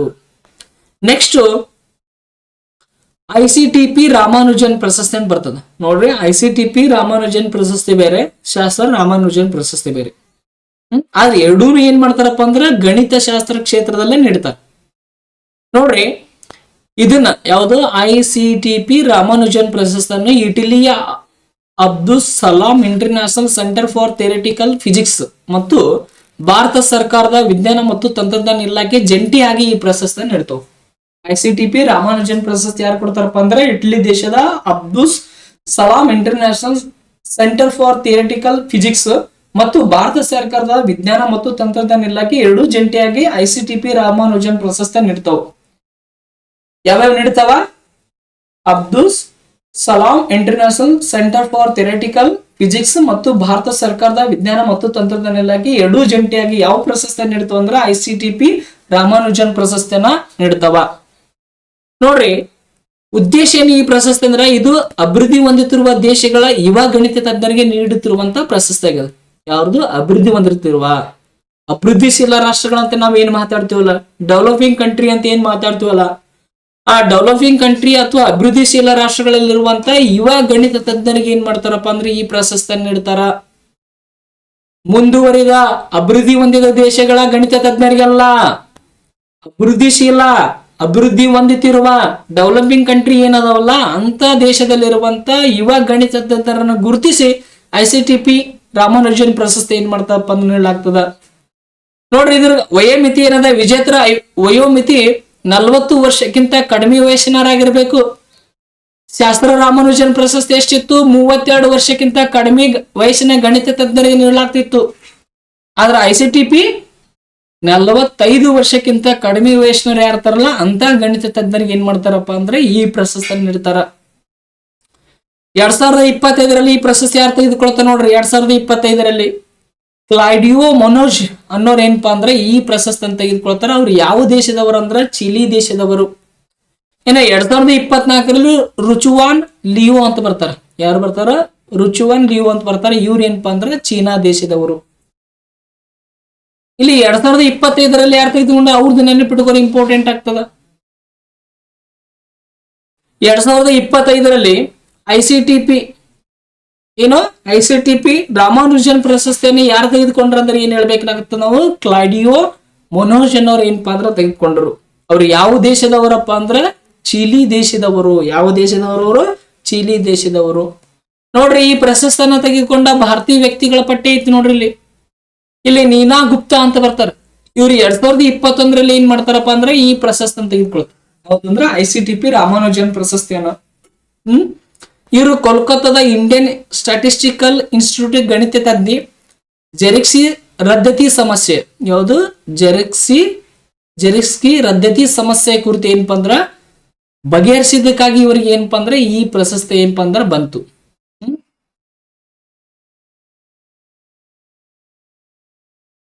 ನೋಡ್ರಿ, ಇಲ್ಲಿ ಶಾಸ್ತ್ರ ರಾಮಾನುಜನ್ ಪ್ರಶಸ್ತಿ ಮತ್ತು ICTP ರಾಮಾನುಜನ್ ಪ್ರಶಸ್ತಿ ನಡುವೆ ಏನ್ ವ್ಯತ್ಯಾಸ ಇದೆ ನೋಡ್ರಿ ಒಂದ್ಸಲ. ಶಾಸ್ತ್ರ ರಾಮಾನುಜನ್ ಪ್ರಶಸ್ತಿ 32 ವರ್ಷದೊಳಗೆ ಏನಪ್ಪಾ ಅಂದ್ರೆ ಕೊಡ್ಲಾಗ್ತದೆ. ಇದು ರಾಮಾನುಜನರ ಜೀವಿತಾವಧಿಯಾಗದ, ಆಲ್ರೆಡಿ ಡಿಸ್ಕಸ್ ಮಾಡಿದ್ವಿ. ಅದೇ ರೀತಿ ICTP ಏನಪ್ಪಾ ಅಂದ್ರೆ ರಾಮಾನುಜನ್ ಪ್ರಶಸ್ತಿ ಏನಪ್ಪಾ ಅಂದ್ರೆ 45 ವರ್ಷದೊಳಗೆ ಯಾರು ಇರ್ತಾರಲ್ಲ ಅವ್ರಿಗೆ ಏನ್ ಮಾಡ್ತಾರಪ್ಪ ಅಂದ್ರೆ ಕೊಡ್ತಾರೆ. ನೆಕ್ಸ್ಟ್ ಫೀಲ್ಡ್ ಮೆಡಲ್ ಪ್ರಶಸ್ತಿ ಏನಪ್ಪಾ ಅಂದ್ರೆ 40 ವರ್ಷಕ್ಕಿಂತ ಯಾರು ಕಡಿಮೆ ಇರ್ತಲ್ಲ ಅವ್ರಿಗೆ ಏನ್ ಮಾಡ್ತಾರಪ್ಪ ಅಂದ್ರೆ ಆ ಪ್ರಶಸ್ತಿನ ಕೊಡ್ತಾರ. ಮೂರಕ್ಕೂ ಒಂದ್ಸಲ ಏನ್ ಮಾಡೋಣಪ್ಪ ಅಂತ ಟ್ಯಾಲಿ ಮಾಡೋಣ. ನೋಡ್ರಿ, ವ್ಯಾಪ್ತಿ ಪ್ರಪಂಚದಂತೆ ಯಾರು ಬೇಕಾದ್ರೂ ಪಡಿಬಹುದು. ಶಾಸ್ತ್ರ ರಾಮಾನುಜನ್ ಪ್ರಶಸ್ತಿ ಪ್ರಪಂಚದಂತೆ ಯಾರು ಬೇಕಾದ್ರೂ ಏನ್ ಮಾಡ್ಬೋದಪ್ಪ ಅಂದ್ರ ತೆಗೆದುಕೊಳ್ಬಹುದು. ಆದ್ರೆ ICTP ಪ್ರಶಸ್ತಿ ಆಗಲ್ಲ. ಅಭಿವೃದ್ಧಿ ಹೊಂದುತ್ತಿರುವ ದೇಶದವರಿಗೆ ಮಾತ್ರ ಏನಾಗ್ತದಪ್ಪ ಅಂದ್ರೆ ಕೊಡ್ಲಾಗ್ತದ. ನಾ ಹೇಳಿದೆ, ಅಭಿವೃದ್ಧಿ ಹೊಂದಿದ ರಾಷ್ಟ್ರ ಬೇರೆ, ಅಭಿವೃದ್ಧಿಶೀಲ ರಾಷ್ಟ್ರಗಳ ಬೇರೆ. ಅಭಿವೃದ್ಧಿ ಹೊಂದುತ್ತಿರುವ ಅಂದ್ರ ಅಭಿವೃದ್ಧಿಶೀಲ ರಾಷ್ಟ್ರಗಳು ಅಂತ ದೇಶಗಳಲ್ಲಿ ಸಾಧನೆ ಮಾಡುವಂತ ಗಣಿತ ತಜ್ಞರಿಗೆ ಏನ್ ಮಾಡ್ತಾರಪ್ಪ ಅಂದ್ರೆ ICTP ರಾಮಾನುಜನ್ ಪ್ರಶಸ್ತಿಯನ್ನ ನೀಡ್ತಾರ. ನೆಕ್ಸ್ಟ್, ಈ ಶಾಸ್ತ್ರ ರಾಮಾನುಜನ್ ಪ್ರಶಸ್ತಿ ತೆಗೆದುಕೊಂಡ ಪ್ರಮುಖ ಭಾರತೀಯರು ಅಂದ್ರ ಮೊದಲಿಗೆ ಯಾರು ಬರ್ತಾರ? ಮಂಜುಳಾ ಭಾರ್ಗವ್ ಬರ್ತಾರ. ನೆಕ್ಸ್ಟ್ ICTP ರಾಮಾನುಜನ್ ಪ್ರಶಸ್ತಿಯನ್ನು ತೆಗೆದುಕೊಂಡ ಮೊದಲ ವ್ಯಕ್ತಿ ಯಾರು ಬರ್ತಾರಪ್ಪ ಅಂದ್ರ ನೀನಾ ಗುಪ್ತಾ ಬರ್ತಾರೆ. ಯಾರು ಬರ್ತಾರ? ನೀನಾ ಗುಪ್ತಾ. ಎಷ್ಟರಲ್ಲಿ ತೆಗೆದುಕೊಳ್ತಾರ ಅಂದ್ರೆ 2021ರಲ್ಲಿ ಈ ಪ್ರಶಸ್ತಿಯನ್ನು ತೆಗೆದುಕೊಳ್ತಾರ. ಇನ್ನ ರಾಷ್ಟ್ರೀಯ ಗಣಿತ ದಿನ, ಇದಕ್ಕೆ ರಿಲೇಟೆಡ್ ಆಗಿ GK ಏನಾಗ್ತದಪ್ಪ ಅಂದ್ರೆ ಇಂಪಾರ್ಟೆಂಟ್ ಆಗ್ತದ ನೋಡ್ರಿ. ರಾಷ್ಟ್ರೀಯ ಗಣಿತ ದಿನ ಭಾರತದಲ್ಲಿ ಪ್ರತಿ ವರ್ಷ ಯಾವ ದಿನಾಂಕದಂದು ಆಚರಣೆ ಮಾಡ್ತಾರ ಅಂದ್ರೆ ಡಿಸೆಂಬರ್ 22ರಂದು ಆಚರಿಸಲಾಗ್ತದ. ಅದೇ ದಿನವನ್ನ ಯಾಕೆ ಭಾರತದಲ್ಲಿ ರಾಷ್ಟ್ರೀಯ ಗಣಿತ ದಿನವನ್ನ ಆಚರಣೆ ಮಾಡ್ತಾರ ಅಂತ ನೋಡಿದಾಗ, ಭಾರತದ ಶ್ರೇಷ್ಠ ಗಣಿತ ತಜ್ಞನಾದಂತ ಶ್ರೀನಿವಾಸ್ ರಾಮಾನುಜನ್, ಯಾರು? ಶ್ರೀನಿವಾಸ್ ರಾಮಾನುಜನ್ ಅವ್ರ ಏನಪ್ಪಾ ಅಂದ್ರ ಅದು ಜನ್ಮ ದಿನವಾಗ್ಯದ. ಭಾರತದಲ್ಲಿ ರಾಷ್ಟ್ರೀಯ ಗಣಿತ ದಿನವನ್ನು ಡಿಸೆಂಬರ್ 22ಕ್ಕೆ ಏಕೆ ಆಚರಣೆ ಮಾಡ್ತಾರಂತ ಪ್ರಶ್ನೆಯನ್ನ ಮಾಡಿದಾಗ, ಭಾರತದ ಶ್ರೇಷ್ಠ ಗಣಿತ ತಜ್ಞರಾದಂತ ಶ್ರೀನಿವಾಸ್ ರಾಮಾನುಜನ್ ಅವರು ಏನ್ ಮಾಡ್ತಾರಪ್ಪ ಅಂದ್ರ ಡಿಸೆಂಬರ್ 22, 1887 ತಮಿಳುನಾಡಿನ ಈರೋಡಿನಲ್ಲಿ ಏನಾಗ್ತಾರಪ್ಪ ಅಂದ್ರ ಜನಿಸ್ತಾರ. ಅವರ ಗಣಿತಶಾಸ್ತ್ರ ಕ್ಷೇತ್ರದಲ್ಲಿ ಅಪಾರವಾದ ಸಾಧನೆ ಮಾಡ್ತಾರ. ಕೇವಲ 32 ವರ್ಷ ಬದುಕಿ ಏನ್ ಮಾಡ್ತಾರಪ್ಪ ಅಂದ್ರ ಅಪಾರವಾದ ಸಾಧನೆ ಮಾಡ್ತಾರ. ಅದ್ರ ಸಲುವಾಗಿ ಭಾರತದಲ್ಲಿ ಡಿಸೆಂಬರ್ 22ಕ್ಕೆ ಏನ್ ಮಾಡ್ತಾರಪ್ಪ ಅಂದ್ರ ರಾಷ್ಟ್ರೀಯ ಗಣಿತ ದಿನವನ್ನಾಗಿ ಆಚರಣೆ ಮಾಡ್ತಾರ. ಯಾವ ದಿನವನ್ನಾಗಿ ಆಚರಣೆ ಮಾಡ್ತಾರ? ರಾಷ್ಟ್ರೀಯ ಗಣಿತ ದಿನವನ್ನಾಗಿ ಏನ್ ಮಾಡ್ತಾರಪ್ಪ ಅಂದ್ರ ಭಾರತದಲ್ಲಿ ಆಚರಣೆ ಮಾಡ್ತಾರ. ಇದನ್ನ ಯಾವ ವರ್ಷ ಘೋಷಣೆ ಮಾಡಲಾಯ್ತು? 2012ರಲ್ಲಿ ರಾಮಾನುಜನ್ ರವರ 125ನೇ ಜನ್ಮದಿನದ ಅಂಗವಾಗಿ ಅಂದಿನ ಪ್ರಧಾನಿಯಾದಂತ ಡಾಕ್ಟರ್ ಮನಮೋಹನ್ ಸಿಂಗ್ ಅವರು ಈ ದಿನವನ್ನು ರಾಷ್ಟ್ರೀಯ ಗಣಿತ ದಿನವನ್ನಾಗಿ ಘೋಷಿಸಿದರು. ನೋಡ್ರಿ, ಅಂದಿನ ಪ್ರಧಾನಮಂತ್ರಿ ಆದಂತ ಡಾಕ್ಟರ್ ಮನಮೋಹನ್ ಸಿಂಗ್ ಅವರು ಏನ್ ಮಾಡ್ತಾರಪ್ಪ ಅಂದ್ರ ರಾಮಾನುಜನ್ ಅವರ ಜನ್ಮದಿನ ಅಂದ್ರೆ 125ನೇ ಜನ್ಮದಿನ ಅಂದ್ರೆ ಯಾವಾಗ ಆಗ್ತದ ಅಂದ್ರೆ 2012ರಲ್ಲಿ ಆಗ್ತದೆ. ಅವತ್ತೇನ್ ಮಾಡ್ತಾರಪ್ಪ ಅಂದ್ರ ಅವರು ಡಿಸೆಂಬರ್ 22 ರಾಮಾನುಜನ್ ಅವರ ಜನ್ಮದಿನ ಏನದಲ್ಲ, ಡಿಸೆಂಬರ್ 22 ನಾವ್ ಏನ್ ಮಾಡ್ತೀವಿ ಅಂದ್ರೆ ರಾಷ್ಟ್ರೀಯ ಗಣಿತ ದಿನವನ್ನಾಗಿ ಘೋಷಣೆ ಮಾಡ್ತೀವಿ ಅಂತ ಯಾರು ಘೋಷಣೆ ಮಾಡಿದಾರ ಅಂದ್ರ ಡಾಕ್ಟರ್ ಮನಮೋಹನ್ ಸಿಂಗ್ ಅವರು ಘೋಷಣೆ ಮಾಡ್ತಾರ. ಮತ್ತೆ ಭಾರತದಲ್ಲಿ 2012 ನೋಡ್ರಿ, ಭಾರತದಲ್ಲಿ 2012 ಏನಂತ ಆಚರಣೆ ಮಾಡ್ತಾರ ಅಂದ್ರೆ ರಾಷ್ಟ್ರೀಯ ಗಣಿತ ವರ್ಷ ಅಂತ ಘೋಷಣೆ ಮಾಡ್ತಾರ. ರಾಷ್ಟ್ರೀಯ ಗಣಿತ ವರ್ಷ ಯಾವಾಗ 2012. ಆ ವರ್ಷ ಯಾಕೆ ಘೋಷಣೆ ಮಾಡಿದ್ರಪ್ಪ ಅಂದ್ರ ರಾಮಾನುಜರ 125ನೇ ಜನ್ಮದಿನೋತ್ಸವ ಇರ್ತದ. ಅವಾಗ ಏನಪ್ಪಾ ಅಂದ್ರ ರಾಷ್ಟ್ರೀಯ ಗಣಿತ ವರ್ಷ ಅಂತ ಏನ್ ಮಾಡ್ತಾರ ಅಂದ್ರೆ 2012 ಏನಪ್ಪಾ ಅಂದ್ರ ಘೋಷಣೆ ಮಾಡ್ತಾರ. ಸಾಕಷ್ಟು ಬಾರಿ ಏನ್ ಮಾಡಿದಪ್ಪ ಅಂದ್ರ ಪ್ರಶ್ನೆಗಳು ಈ ಕಾನ್ಸೆಪ್ಟ್ ನಲ್ಲಿ ಬಂದಿದ್ದಾವ. ನೋಡ್ರಿ, ಈ ರಾಷ್ಟ್ರೀಯ ಗಣಿತ ದಿನದ ಉದ್ದೇಶ ಏನಪ್ಪಾ ಅಂದ್ರ ಗಣಿತದ ಮಹತ್ವದ ಬಗ್ಗೆ ಜನರಲ್ಲಿ ಜಾಗೃತಿ ಮೂಡಿಸುವುದು, ಯುವ ಜನರಲ್ಲಿ ಗಣಿತದ ಬಗ್ಗೆ ಆಸಕ್ತಿ ಬೆಳೆಸುವ ಸಲುವಾಗಿ ಏನಪ್ಪಾ ಅಂದ್ರ ಡಿಸೆಂಬರ್ 22ಕ್ಕೆ ರಾಷ್ಟ್ರೀಯ ಗಣಿತ ದಿನವನ್ನಾಗಿ ಆಚರಣೆ ಮಾಡಲಾಗ್ತದೆ. ನೆಕ್ಸ್ಟ್ ಯಾವ್ದು ಬರ್ತದಪ್ಪ ಅಂದ್ರ ಆಸ್ಕರ್ ಪ್ರಶಸ್ತಿ ಬರ್ತದ. ನೋಡ್ರಿ, ಈ ಆಸ್ಕರ್ ಪ್ರಶಸ್ತಿ ಇನ್ನೊಂದ್ ಹೆಸರು ಏನಪ್ಪಾ ಅಂದ್ರ ಅಕಾಡೆಮಿ ಪ್ರಶಸ್ತಿ ಅಂತಾನೂ ಸಹ ಕರೀತಾರೆ. ಸಿನಿಮಾ ಕ್ಷೇತ್ರದಲ್ಲಿ ಕೊಡುವಂತ ಜಗತ್ತಿನ ಶ್ರೇಷ್ಠವಾದ ಅತ್ಯುನ್ನತವಾದ ಪ್ರಶಸ್ತಿ ಯಾವ್ದಂದ್ರ ಆಸ್ಕರ್ ಪ್ರಶಸ್ತಿ ಬರ್ತದ. ಯಾವ ಪ್ರಶಸ್ತಿ ಬರ್ತದ? ಆಸ್ಕರ್ ಪ್ರಶಸ್ತಿ ಬರ್ತದ. ಈ ಆಸ್ಕರ್ ಪ್ರಶಸ್ತಿ ನಾವ್ ಏನಂತ ಕರಿತೀವಪ್ಪ ಅಂದ್ರ ಅಕಾಡೆಮಿ ಪ್ರಶಸ್ತಿ ಅಂತ ಏನಪ್ಪಾ ಅಂದ್ರ ಕರಿತೀವಿ. ಅದರ ಮುಖ್ಯಾಂಶಗಳು ನೋಡ್ರಿ, ಪ್ರಮುಖ ಅಂಶಗಳು. ಈ ಆಸ್ಕರ್ ಪ್ರಶಸ್ತಿ ಯಾವಾಗ ಸ್ಥಾಪನೆ ಆಯ್ತು? ಈ ಪ್ರಶಸ್ತಿನ 1929ರಲ್ಲಿ ಸ್ಥಾಪಿಸಲಾಯ್ತು. ಆಸ್ಕರ್ ಪ್ರಶಸ್ತಿನ ಯಾವಾಗ ಸ್ಥಾಪನೆ ಮಾಡ್ಲಾಯ್ತು ಅಂದ್ರ 1929ರಲ್ಲಿ ಸ್ಥಾಪನೆ ಮಾಡ್ಲಾಗ್ತದ. ಕೇಳಿದ ನಮ್ಮ ಪ್ರಶ್ನೆ ಏನಂತ ಕೇಳಿದನ, ಆಸ್ಕರ್ ಪ್ರಶಸ್ತಿಯನ್ನು ಯಾವ ಕ್ಷೇತ್ರದಲ್ಲಿ ನೀಡಲಾಗ್ತದ ಅಂತ ಕೇಳನ. ಯಾವ ಕ್ಷೇತ್ರದಲ್ಲಿ ನೀಡಲಾಗ್ತದ? ಸಿನಿಮಾ ಕ್ಷೇತ್ರದಲ್ಲಿ ನೀಡಲಾಗ್ತದ ಆಸ್ಕರ್ ಪ್ರಶಸ್ತಿಯನ್ನ. ಆಸ್ಕರ್ ಪ್ರಶಸ್ತಿಯನ್ನು ಯಾವ ಕ್ಷೇತ್ರ ನೀಡ್ತಾರ? ಸಿನಿಮಾ ಕ್ಷೇತ್ರದೊಳಗ. ಯಾವ ವರ್ಷ ಸ್ಥಾಪನೆ ಮಾಡಿದಾರ ಅಂದ್ರ 1929ರಲ್ಲಿ. ಕ್ಷೇತ್ರ ಅಂತ ಕೇಳಿದಾಗ ಏನಾಗ್ತದಪ್ಪ ಅಂದ್ರ ಸಿನಿಮಾ ಕ್ಷೇತ್ರ ಅಂತ ಬರ್ತದ. ನೋಡ್ರಿ, ನೀಡುವ ಸಂಸ್ಥೆ ಯಾವ್ದಪ್ಪ ಅಂದ್ರ ಅಮೆರಿಕದ academy of motion picture arts and science ಅಂತ ಬರ್ತದೆ. ನೋಡ್ರಿ, academy of motion picture arts and sciences ಅಂತ ಬರ್ತದ. ಈ ಸಂಸ್ಥೆ ಏನಾಗ್ತದಪ್ಪ ಅಂದ್ರೆ ಈ ಪ್ರಶಸ್ತಿನ ನೀಡ್ತದೆ. ಯಾವ ಪ್ರಶಸ್ತಿನ? ಆಸ್ಕರ್ ಪ್ರಶಸ್ತಿನ. ಪ್ರತಿ ವರ್ಷ ಈ ಪ್ರಶಸ್ತಿಯನ್ನು ಪ್ರದಾನ ಮಾಡುವಂತ ಸ್ಥಳ ಯಾವ್ದಪ್ಪ ಅಂದ್ರ ಅಮೆರಿಕದ ಲಾಸ್ ಏಂಜಲ್ಸ್ ಡಾಲ್ಬಿ ಥಿಯೇಟರ್ ನಲ್ಲಿ ಏನ್ ಮಾಡ್ತಾರಪ್ಪ ಅಂದ್ರೆ ಈ ಪ್ರಶಸ್ತಿನ ಪ್ರದಾನ ಮಾಡ್ತಾರ. ಇಲ್ಲಿ ನಮಗೆ ಏನೇನ್ ಪ್ರಶ್ನೆಗಳ ಕೇಳಿದಾನ ಈ ಕಾನ್ಸೆಪ್ಟ್ ಮೇಲೆ, ಅಂದ್ರೆ ಯಾವ ಕಾನ್ಸೆಪ್ಟ್ ಮೇಲೆ ಅಂದ್ರೆ ಆಸ್ಕರ್ ಪ್ರಶಸ್ತಿ ಮೇಲೆ ನಮಗೆ ಏನೇನ್ ಪ್ರಶ್ನೆಗಳ ಕೇಳಿದಾನ. ಆಲ್ರೆಡಿ ಸಾಕಷ್ಟು ಬಾರಿ ಏನಾಗಿದವಪ್ಪ ಅಂದ್ರೆ ಪರೀಕ್ಷೆಗೆ ಬಂದಿದ್ದಾವ. ಆಸ್ಕರ್ ಪ್ರಶಸ್ತಿ ಸ್ಥಾಪನೆ ಮಾಡಿದ್ರೆ ನಮಗ್ ಪ್ರಶ್ನೆ ಕೇಳಿದಾನ. ನೆಕ್ಸ್ಟ್ ಏನಿದು ಅಕಾಡೆಮಿ ಪ್ರಶಸ್ತಿ ಅಂತ ಕರಿತೀವಲ್ಲ ಅದ್ರ ಪೂರ್ಣ ಹೆಸರು ಕೇಳಿದಾನ. ಏನಂತ ಕೇಳಿದಾನ? ಅದ್ರ ಪೂರ್ಣ ಹೆಸರು ನೋಡ್ರಿ, ಇದು academy of motion picture arts and science ಅನ್ನೋದು ಏನಪ್ಪ ಅಂದ್ರ ಅದರ ಮೂಲ ಹೆಸರು. ನೆಕ್ಸ್ಟ್ ಇದನ್ನ ಈ ಪ್ರಶಸ್ತಿಯನ್ನ ಏನ್ ಮಾಡ್ತಾರೆ, ಯಾವ ಥಿಯೇಟರ್ ನಲ್ಲಿ ಪ್ರದಾನ ಮಾಡ್ತಾರ ಅಂತ ಕೇಳಿದಾನ. Dolby theatre. ಯಾವ ಥಿಯೇಟರ್ ಅದು? ಅಮೆರಿಕದ ಲಾಸ್ ಏಂಜಲ್ಸ್ ನಲ್ಲಿ ಇರುವಂತ ಡಾಲ್ಬಿ ಥಿಯೇಟರ್ ನಲ್ಲಿ ಏನ್ ಮಾಡ್ತಾರಪ್ಪ ಅಂದ್ರೆ ಈ ಪ್ರಶಸ್ತಿಯನ್ನ ಪ್ರದಾನ ಮಾಡ್ತಾರ. ನೆಕ್ಸ್ಟ್ ಈ ಆಸ್ಕರ್ ಪ್ರಶಸ್ತಿಯನ್ನು ನೀಡುತ್ತಿರುವಂತ ಪ್ರಮುಖ ವಿಭಾಗಗಳು ನೋಡಿ. ಚಲನಚಿತ್ರ ಕ್ಷೇತ್ರದ ಸಾಧನೆಗೈದವ್ರಿಗೆ ಏನ್ ಮಾಡ್ತಾರಪ್ಪ ಅಂದ್ರೆ ಈ ಪ್ರಶಸ್ತಿ, ಅಂದ್ರೆ ಸಿನಿಮಾ ಕ್ಷೇತ್ರದಲ್ಲಿ ಏನ್ ಮಾಡ್ತಾರಪ್ಪ ಅಂದ್ರೆ ಈ ಪ್ರಶಸ್ತಿಯನ್ನ ನೀಡ್ತಾರ. ಯಾವ್ಯಾವ ನೋಡ್ರಿ, ಅತ್ಯುತ್ತಮ ಚಲನಚಿತ್ರ, ಅತ್ಯುತ್ತಮ ನಿರ್ದೇಶಕ, ಅತ್ಯುತ್ತಮ ನಟ, ಅತ್ಯುತ್ತಮ ನಟಿ. ನೆಕ್ಸ್ಟ್ ಅತ್ಯುತ್ತಮ ವಿದೇಶ ಭಾಷೆ ಚಿತ್ರ, ಅತ್ಯುತ್ತಮ ಸಂಗೀತ. ಸಾಕಷ್ಟು ಏನಾಗಿದವಪ್ಪ ಅಂದ್ರೆ ಕ್ಷೇತ್ರಗಳು ಬರ್ತಾವ. ಇವೇನಪ್ಪ ಅಂದ್ರೆ ಬಹಳ ಇಂಪಾರ್ಟೆಂಟ್ ಅದ. ಅಷ್ಟೇನು ಇಂಪಾರ್ಟೆಂಟ್ ಅಲ್ಲ ಇವು, ಯಾಕಂದ್ರೆ ಎಕ್ಸಾಮ್ಗೆ ಇಲ್ಲಿವರೆಗೆ ಕೇಳಿಲ್ಲ. ಆದ್ರೆ ಮುಂದಿನ ಏನ್ ಮಾಡ್ಬೋದಪ್ಪ ಅಂದ್ರೆ ಕೇಳ್ಬೋದು. ಹಂಗಂತ ಯಾವುದೇ ರೀತಿ ಏನಪ್ಪ ಅಂದ್ರೆ ನೆಗ್ಲೆಕ್ಟ್ ಮಾಡುವಂಗಿಲ್ಲ. ಆದ್ರೆ ನೀವು ಇಲ್ಲಿ ಏನ್ ನೆನಪಿಟ್ಕೋರಂದ್ರ ಆ ಪ್ರಶಸ್ತಿ ಯಾವಾಗ ಸ್ಥಾಪನೆ ಆಯ್ತು, ಯಾರು ಕೊಡ್ತಾರ, ಯಾವ ಸ್ಥಳದಲ್ಲಿ ಕೊಡ್ತಾರ, ನೆಕ್ಸ್ಟ್ ಕ್ಷೇತ್ರ. ಇದು ಇಂಪಾರ್ಟೆಂಟ್ ಆಗ್ತದೆ. ನಮ್ಮ ಎಕ್ಸಾಮ್ ದೃಷ್ಟಿಯಿಂದ ಇದೇ ಇಂಪಾರ್ಟೆಂಟ್ ಆಗ್ತದ. ಇಲ್ಲಿ ನೋಡ್ರಿ, ನಮ್ಮ ಸ್ಪರ್ಧಾತ್ಮಕ ಪರೀಕ್ಷೆ ದೃಷ್ಟಿಯಿಂದ ಬಹಳಷ್ಟು ಏನಾಗ್ತದಪ್ಪ ಅಂದ್ರೆ ಇಂಪಾರ್ಟೆಂಟ್ ಆಗ್ತದ ಈ ಪಟ್ಟಿಯಲ್ಲಿರುವಂತ ವಿಷಯ. ಅಂದ್ರ ಈ ಪಟ್ಟಿ ಏನಪ್ಪಾ ಅಂದ್ರ ಆಸ್ಕರ್ ಪ್ರಶಸ್ತಿ ಪಡೆದಂತ ಭಾರತೀಯರನ್ನ ಏನಪ್ಪಾ ಅಂದ್ರ ಒಳಗೊಂಡಿರದ. ನೋಡ್ರಿ, ಆಸ್ಕರ್ ಪ್ರಶಸ್ತಿಯನ್ನ ಪಡೆದ ಮೊಟ್ಟ ಮೊದಲ ಭಾರತೀಯ ವ್ಯಕ್ತಿ ಯಾರಂತ ನಾವು ಪ್ರಶ್ನೆ ಕೇಳಿದಾನ. ಭಾನು ಅತಾಯಿ ಅಂತ ಬರ್ತಾರ. ಇವ್ರ ಏನಪ್ಪಾ ಅಂದ್ರ ಆಸ್ಕರ್ ಪ್ರಶಸ್ತಿಯನ್ನು ಪಡೆದುಕೊಂಡಂತ ಮೊಟ್ಟ ಮೊದಲ ಮಹಿಳೆ. ಯಾವ ವರ್ಷ ತೆಗೆದುಕೊಂಡ್ರ ಅಂದ್ರೆ 1983 ಏನ್ ಮಾಡ್ತಾರಪ್ಪ ಅಂದ್ರೆ ತೆಗೆದುಕೊಳ್ತಾರೆ. ಯಾವ ವಿಭಾಗದಲ್ಲಿ ಕೈಗೊಳ್ತಾರಪ್ಪ ಅಂದ್ರೆ ಕಾಸ್ಟ್ಯೂಮ್ ಡಿಸೈನ್ ಅಂದ್ರೆ ಅತ್ಯುತ್ತಮ ವಸ್ತ್ರ ವಿನ್ಯಾಸಕ್ಕಾಗಿ ಏನ್ ಮಾಡ್ತಾರಪ್ಪ ಅಂದ್ರೆ ಇವರು ಈ ಪ್ರಶಸ್ತಿಯನ್ನು ತೆಗೆದುಕೊಳ್ತಾರ. ಆಸ್ಕರ್ ಪ್ರಶಸ್ತಿನೇ ಯಾವ ಸಿನಿಮಾದಲ್ಲಿಪ್ಪ ಅಂದ್ರ ಗಾಂಧಿ ಸಿನಿಮಾದಲ್ಲಿ ಅತ್ಯುತ್ತಮ ವಸ್ತ್ರ ವಿನ್ಯಾಸ ಮಾಡಿದ ಸಲುವಾಗಿ ಭಾನು ಆತಾಯಿ ಅವರಿಗೆ ಏನಪ್ಪಾ ಅಂದ್ರ 1983 ಆಸ್ಕರ್ ಪ್ರಶಸ್ತಿಯನ್ನು ಕೊಡಲಾಗ್ತದ. ಈ ಭಾನು ಆತಾಯಿ ಅವರು ಆಸ್ಕರ್ ಪ್ರಶಸ್ತಿಯನ್ನ ತೆಗೆದುಕೊಳ್ಳೋದ್ರ ಮೂಲಕ ಆಸ್ಕರ್ ಪ್ರಶಸ್ತಿಯನ್ನು ಪಡೆದ ಮೊಟ್ಟ ಮೊದಲ ಭಾರತೀಯ ಯಾರಪ್ಪ ಅಂತ ಕೇಳಿದಾಗ ಭಾನು ಆತಾಯಿ ಅವರು ಬರ್ತಾರೆ. ಯಾರು ಬರ್ತಾರ? ಭಾನು ಆತಾಯಿ ಅವರು ಅಂತ ಬರ್ತಾರೆ. ಬಹಳಷ್ಟು ಇಂಪಾರ್ಟೆಂಟ್. ಸಾಕಷ್ಟು ಬಾರಿ ನಮ್ PC ಎಕ್ಸಾಮ್ ಪ್ರಶ್ನೆ ಕೇಳಿದನ, KS ಎಕ್ಸಾಮ್ ಪ್ರಶ್ನೆ ಕೇಳಿದನ, FD SD ಸಾಕಷ್ಟು ಪರೀಕ್ಷೆಗೆ ಏನಾಗಿದಪ್ಪ ಅಂದ್ರೆ ಈ ಕಾನ್ಸೆಪ್ಟ್ ಏನಾಗಿದಪ್ಪ ಅಂದ್ರ ಬಂದಿದೆ, ನೆನಪಿನಲ್ಲಿ. ನೆಕ್ಸ್ಟ್ ಇನ್ನ 1992 ಸತ್ಯಜಿತ್ ರೇ ಅವ್ರು ಏನಪ್ಪಾ ಅಂದ್ರೆ ತೆಗೆದುಕೊಳ್ಳ ಗೌರವ ಪ್ರಶಸ್ತಿ ಬರ್ತದ. ಇವ್ರ ಏನಪ್ಪಾ ಅಂದ್ರೆ ಜೀವಮಾನದ ಸಾಧನೆಗಾಗಿ ಏನ್ ಮಾಡ್ತಾರಪ್ಪ ಅಂದ್ರೆ ತೆಗೆದುಕೊಳ್ತಾರ. ಇನ್ನ AR ರಹಿಮಾನ್ ಅವ್ರು ಬರ್ತಾರೆ. 2 ಬಾರಿ ಪ್ರಶಸ್ತಿ, ಆಸ್ಕರ್ ಪ್ರಶಸ್ತಿನೇ 2 ಬಾರಿ ತೆಗೆದುಕೊಂಡ ಭಾರತೀಯ ವ್ಯಕ್ತಿ ಯಾರಪ್ಪ ಅಂದ್ರೆ AR ರಹಿಮಾನ್ ಅವರು ಬರ್ತಾರ. ಅವ್ರು ಯಾವ ಸಿನಿಮಾದಲ್ಲಿ ತೆಗೆದುಕೊಂಡ್ರ ಸ್ಲಮ್ ಡಾಗ್ ಮಿಲಿಯನರ್ ಅನ್ನೋ ಸಿನಿಮಾದಾಗ ಏನ್ ಮಾಡ್ತಾರಪ್ಪ ಅಂದ್ರೆ ತೆಗೆದುಕೊಳ್ತಾರ. ಇನ್ನು 2009 3 ಮಂದಿ ತೆಗೆದುಕೊಳ್ತಾರ. ಒಂದು ಗುಲ್ಜಾರ, ಇನ್ನೊಂದು ರಶುಲ್ ಪುಕುಟ್ಟಿ ಅನ್ನೋರ್ ಏನಪ್ಪಾ ಅಂದ್ರ 3 ಮಂದಿ ಏನ್ ಮಾಡ್ತಾರಪ್ಪ ಅಂದ್ರೆ ಈ ಪ್ರಶಸ್ತಿನ ತೆಗೆದುಕೊಳ್ತಾರ. ನೆಕ್ಸ್ಟ್ 2023 ಕಾರ್ತಿಕ್ ಗೋನ್ಸಾಲ್ವಿಸ್ ಮತ್ತು ಗುನಿತ್ ಮುಂಗಾ ಅನ್ನೋರ್ ಏನಪ್ಪಾ ಅಂದ್ರೆ ಪ್ರಶಸ್ತಿಯನ್ನು ತೆಗೆದುಕೊಳ್ತಾರ.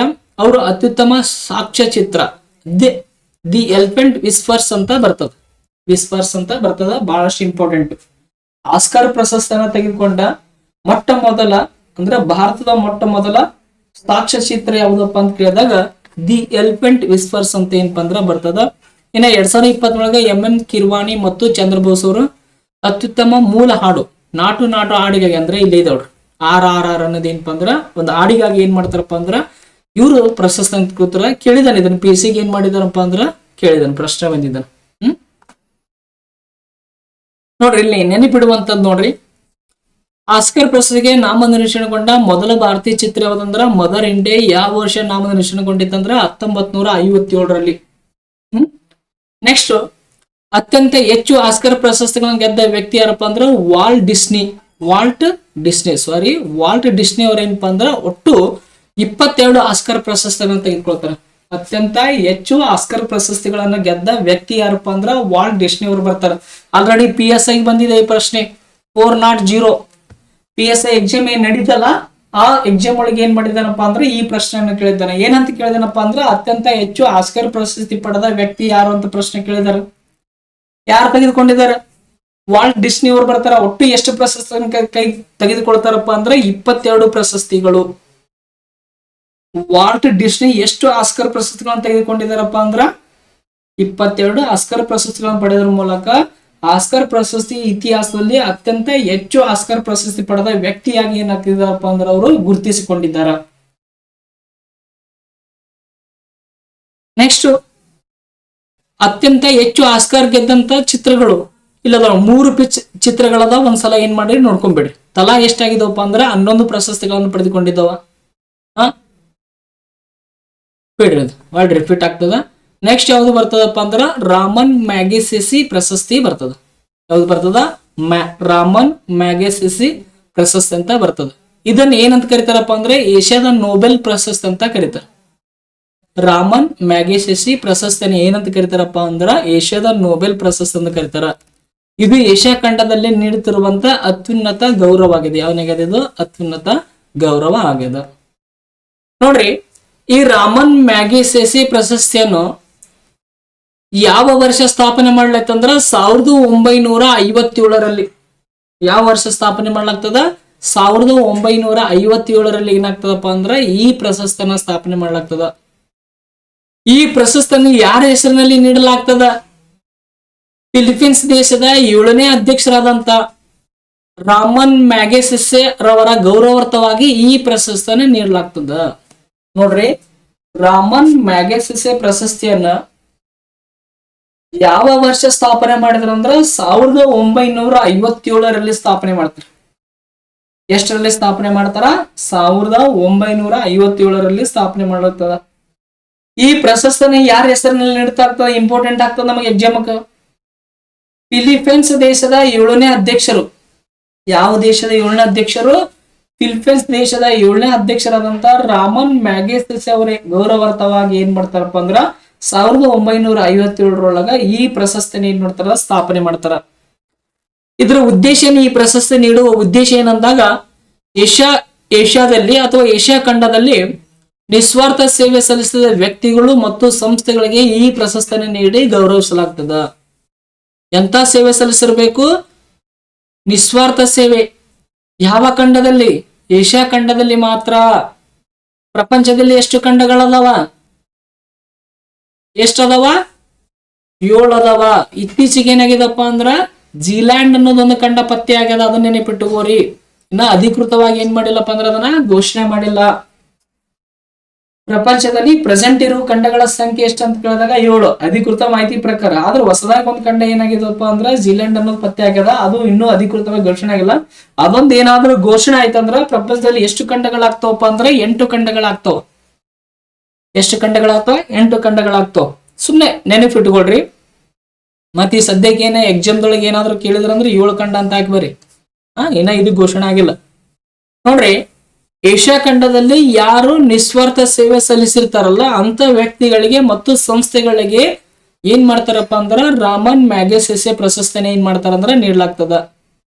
ನೋಡ್ರಿ, ಯಾವ ದಿನಾಂಕದಂದು ಈ ಪ್ರಶಸ್ತಿನ ವಿತರಣೆ ಮಾಡ್ತಾರಂದ್ರ ಆಗಸ್ಟ್ 31ಕ್ಕೆ ವಿತರಣೆ ಮಾಡ್ತಾರ. ಆಗಸ್ಟ್ 31ಕ್ಕೆ ಯಾಕೆ ವಿತರಣೆ ಮಾಡ್ತಾರ? ಯಾಕೆ ವಿತರಣೆ ಮಾಡ್ತಾರಪ್ಪ ಅಂದ್ರೆ ಫಿಲಿಪೈನ್ಸ್ ರಾಜಧಾನಿ ಆದಂತ ಮನಿಲಾದಲ್ಲಿ ಈ ಪ್ರಶಸ್ತಿ ಏನ್ ಮಾಡ್ತಾರಪ್ಪ ಅಂದ್ರೆ ಕೊಡ್ಲಾಗ್ತದೆ. ಯಾಕೆ ಕೊಡ್ಲಾಗ್ತದಪ್ಪ ಅಂದ್ರ ಈ ಫಿಲಿಪೈನ್ ದೇಶದ 7ನೇ ಅಧ್ಯಕ್ಷರು ಏನದಾರ ರಾಮನ್ ಮ್ಯಾಗೆಸೆಸೆ ಅವರು.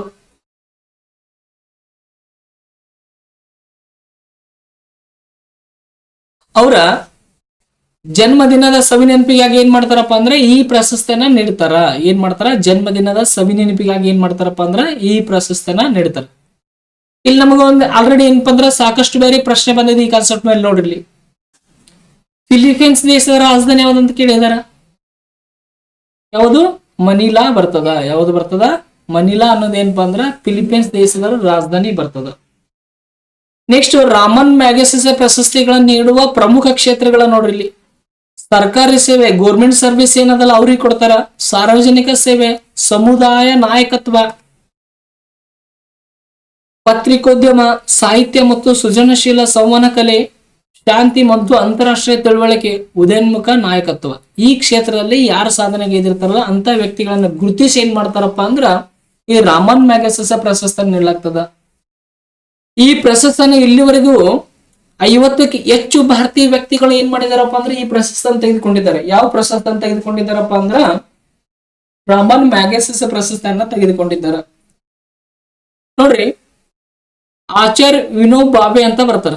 ಆಲ್ರೆಡಿ ಸ್ವಾತಂತ್ರ್ಯ ಹೋರಾಟಗಾರರು, ಎಲ್ಲರಿಗೂ ನಿಮಗೆ ಗೊತ್ತಿರುವಂತೆ ಭೂದಾನ ಚಳವಳಿಗೆ ಏನಪ್ಪ ಅಂದ್ರೆ ಸಂಬಂಧಪಟ್ಟವ್ರು. ಸಾಕಷ್ಟು ಬಾರಿ ನಮಗೆ ಏನಾಗಿದಪ್ಪ ಅಂದ್ರೆ ಪೊಲೀಸ್ PC ಕಾನ್ಸ್ಟೇಬಲ್ ಪರೀಕ್ಷೆಗೆ ಏನಪ್ಪ ಅಂದ್ರೆ ಮೋಸ್ಟ್ ರಿಪೀಟೆಡ್ ಕ್ವಶನ್ ಇದು. ಪದೇ ಪದೇ ಏನಾಗ್ತದಪ್ಪ ಅಂದ್ರೆ ಕ್ವಶನ್ ರಿಪೀಟ್ ಆಗ್ತದೆ. ಯಾವ್ದಪ್ಪ ಅಂದ್ರ ಭೂದಾನ ಚಳವಳಿ. ಭೂದಾನ ಚಳವಳಿ ಯಾರಿಗೆ ಸಂಬಂಧಪಟ್ಟದಪ್ಪ ಅಂದ್ರೆ ಆಚಾರ್ಯ ವಿನೋಬ ಭಾವೆ ಅವರಿಗೆ ಏನಪ್ಪ ಅಂದ್ರೆ ಸಂಬಂಧಪಟ್ಟದ. ಇವ್ರಿಗೆ ಏನ್ ಮಾಡಿದಾರಪ್ಪ ಅಂದ್ರ 1958ರಲ್ಲಿ, ಎಷ್ಟರಲ್ಲಿ? 1958ರಲ್ಲಿ ಏನ್ ಮಾಡಿದ್ರಪ್ಪ ಅಂದ್ರ ರಾಮನ್ ಮ್ಯಾಗೆಸೆಸೆ ಪ್ರಶಸ್ತಿ ನೀಡಲಾಯ್ತು. ಈ ಪ್ರಶಸ್ತಿಯನ್ನು ಪಡೆದ ಮೊದಲ ವ್ಯಕ್ತಿ ಆಗ್ತಾರೆ ಇವ್ರು. ಯಾವ ಪ್ರಶಸ್ತಿ? ರಾಮನ್ ಮ್ಯಾಗೆಸೆಸೆ ಪ್ರಶಸ್ತಿಯನ್ನು ತೆಗೆದುಕೊಂಡ ಮೊದಲ ವ್ಯಕ್ತಿ ಯಾರಪ್ಪ ಅಂದ್ರ ಆಚಾರ್ಯ ವಿನೋಬ ಭಾವೆ ಆಗ್ತಾರ. ಮೊದಲ ವ್ಯಕ್ತಿ ಅಂದ್ರೆ ಇವರೇ. ಮೊದಲ ಭಾರತೀಯ ವ್ಯಕ್ತಿ ಅಂದ್ರೆ ಏನಪ್ಪಾ ಅಂದ್ರೆ ಇವರೇ ಆಗ್ತಾರೆ. ಇನ್ನ 1962 ಮದರ್ ತೆರೇಸಾ ಅವ್ರ ಏನಪ್ಪಾ ಅಂದ್ರ ಅಂತಾರಾಷ್ಟ್ರೀಯ ತಿಳುವಳಿಕೆಗಾಗಿ ಈ ಪ್ರಶಸ್ತಿಯನ್ನು ತೆಗೆದುಕೊಳ್ತಾರ. ಇನ್ನ ವರ್ಗೀಸ್ ಕುರಿಯನ್ 1963 ಸಮುದಾಯದ ನಾಯಕತ್ವವಾಗಿ.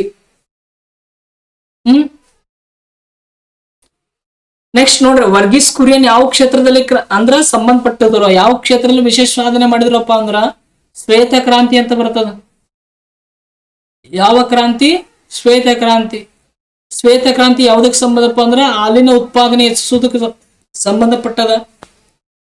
ಆ ಶ್ವೇತ ಕ್ರಾಂತಿ ಪಿತಾಮಹ ಅಂತ ಕರಿತೀವಿ ನಾವು. ವರ್ಗೀಸ್ ಕುರಿಯನ್ ಏನಪ್ಪ ಅಂದ್ರ ಶ್ವೇತ ಕ್ರಾಂತಿ ಪ್ರಥಮ. ನೆಕ್ಸ್ಟ್ ವರ್ಗೀಸ್ ಕುರಿಯನ್ ಇನ್ನೊಂದು ಬಿರೋದ milk man of the India ಅಂತ ಕರಿತೀವಿ. ವರ್ಗೀಸ್ ಕುರಿಯನ್ಗೆ ಏನಂತ ಕರಿತೀವಿ? Milk man of the India ಅಂತ ಕರಿತೀವಿ. ನೆಕ್ಸ್ಟ್ MS ಸ್ವಾಮಿನಾಥನ್ ಬರ್ತಾರ 1971ರಲ್ಲಿ. ಯಾವ ಕ್ಷೇತ್ರದ? ಸಮುದಾಯ ನಾಯಕತ್ವ ಕ್ಷೇತ್ರದಲ್ಲಿ ಏನಪ್ಪ ಅಂದ್ರೆ ವಿಶೇಷ ಸಾಧನೆ ಮಾಡೋದಕ್ಕೆ ಏನಪ್ಪ ಅಂದ್ರೆ ಅವ್ರಿಗೆ ಈ ಪ್ರಶಸ್ತಿ ನೀಡಲಾಗ್ತದ. ಇವ್ರಿಗೆ ಕೃಷಿ ಕ್ಷೇತ್ರದಲ್ಲಿ ವಿಶೇಷವಾದ ಸಾಧನೆ ಮಾಡ್ತಾರೆ ಇವರು. ಯಾವ ಕ್ಷೇತ್ರ? ಕೃಷಿ ಕ್ಷೇತ್ರದಲ್ಲಿ ಏನಪ್ಪಾ ಅಂದ್ರೆ ವಿಶೇಷವಾದ ಸಾಧನೆಯನ್ನ ಮಾಡ್ತಾರ. ನೆಕ್ಸ್ಟ್ ಕಿರಣ್ ಬೇಡಿ ಅವರು ಬರ್ತಾರ, ಅರವಿಂದ್ ಕೇಜ್ರಿವಾಲ್ ಅವರು ಬರ್ತಾರ, ರವೀಶ್ ಕುಮಾರ್ ಅವರು ಬರ್ತಾರ. ನೆಕ್ಸ್ಟ್ ಡಾಕ್ಟರ್ ರವಿ ಕಣ್ಣನ್ ಅವರು ಬರ್ತಾರ. ವೈದ್ಯಕೀಯ ಸೇವೆಗಾಗಿ ಏನಾಗ್ತಾರಪ್ಪ ಅಂದ್ರ ಇವ್ರು ಈ ಪ್ರಶಸ್ತಿಯನ್ನ ತೆಗೆದುಕೊಳ್ತಾರೆ 2023ನೇ ಸಾಲಿನಲ್ಲಿ. ನೆಕ್ಸ್ಟ್ ನೋಡ್ರಿ, ಈ ಪ್ರಶಸ್ತಿಯನ್ನು ಪಡೆದಂತ ಭಾರತೀಯ ಸಂಪೂರ್ಣ ಪಟ್ಟಿ ಮತ್ತು ವಿಜೇತರ ಪಟ್ಟಿ ನೋಡ್ರಿ. ಮಾಹಿತಿ ಏನಪ್ಪಾ ಅಂದ್ರೆ ಇಲ್ಲಿ ಅದ.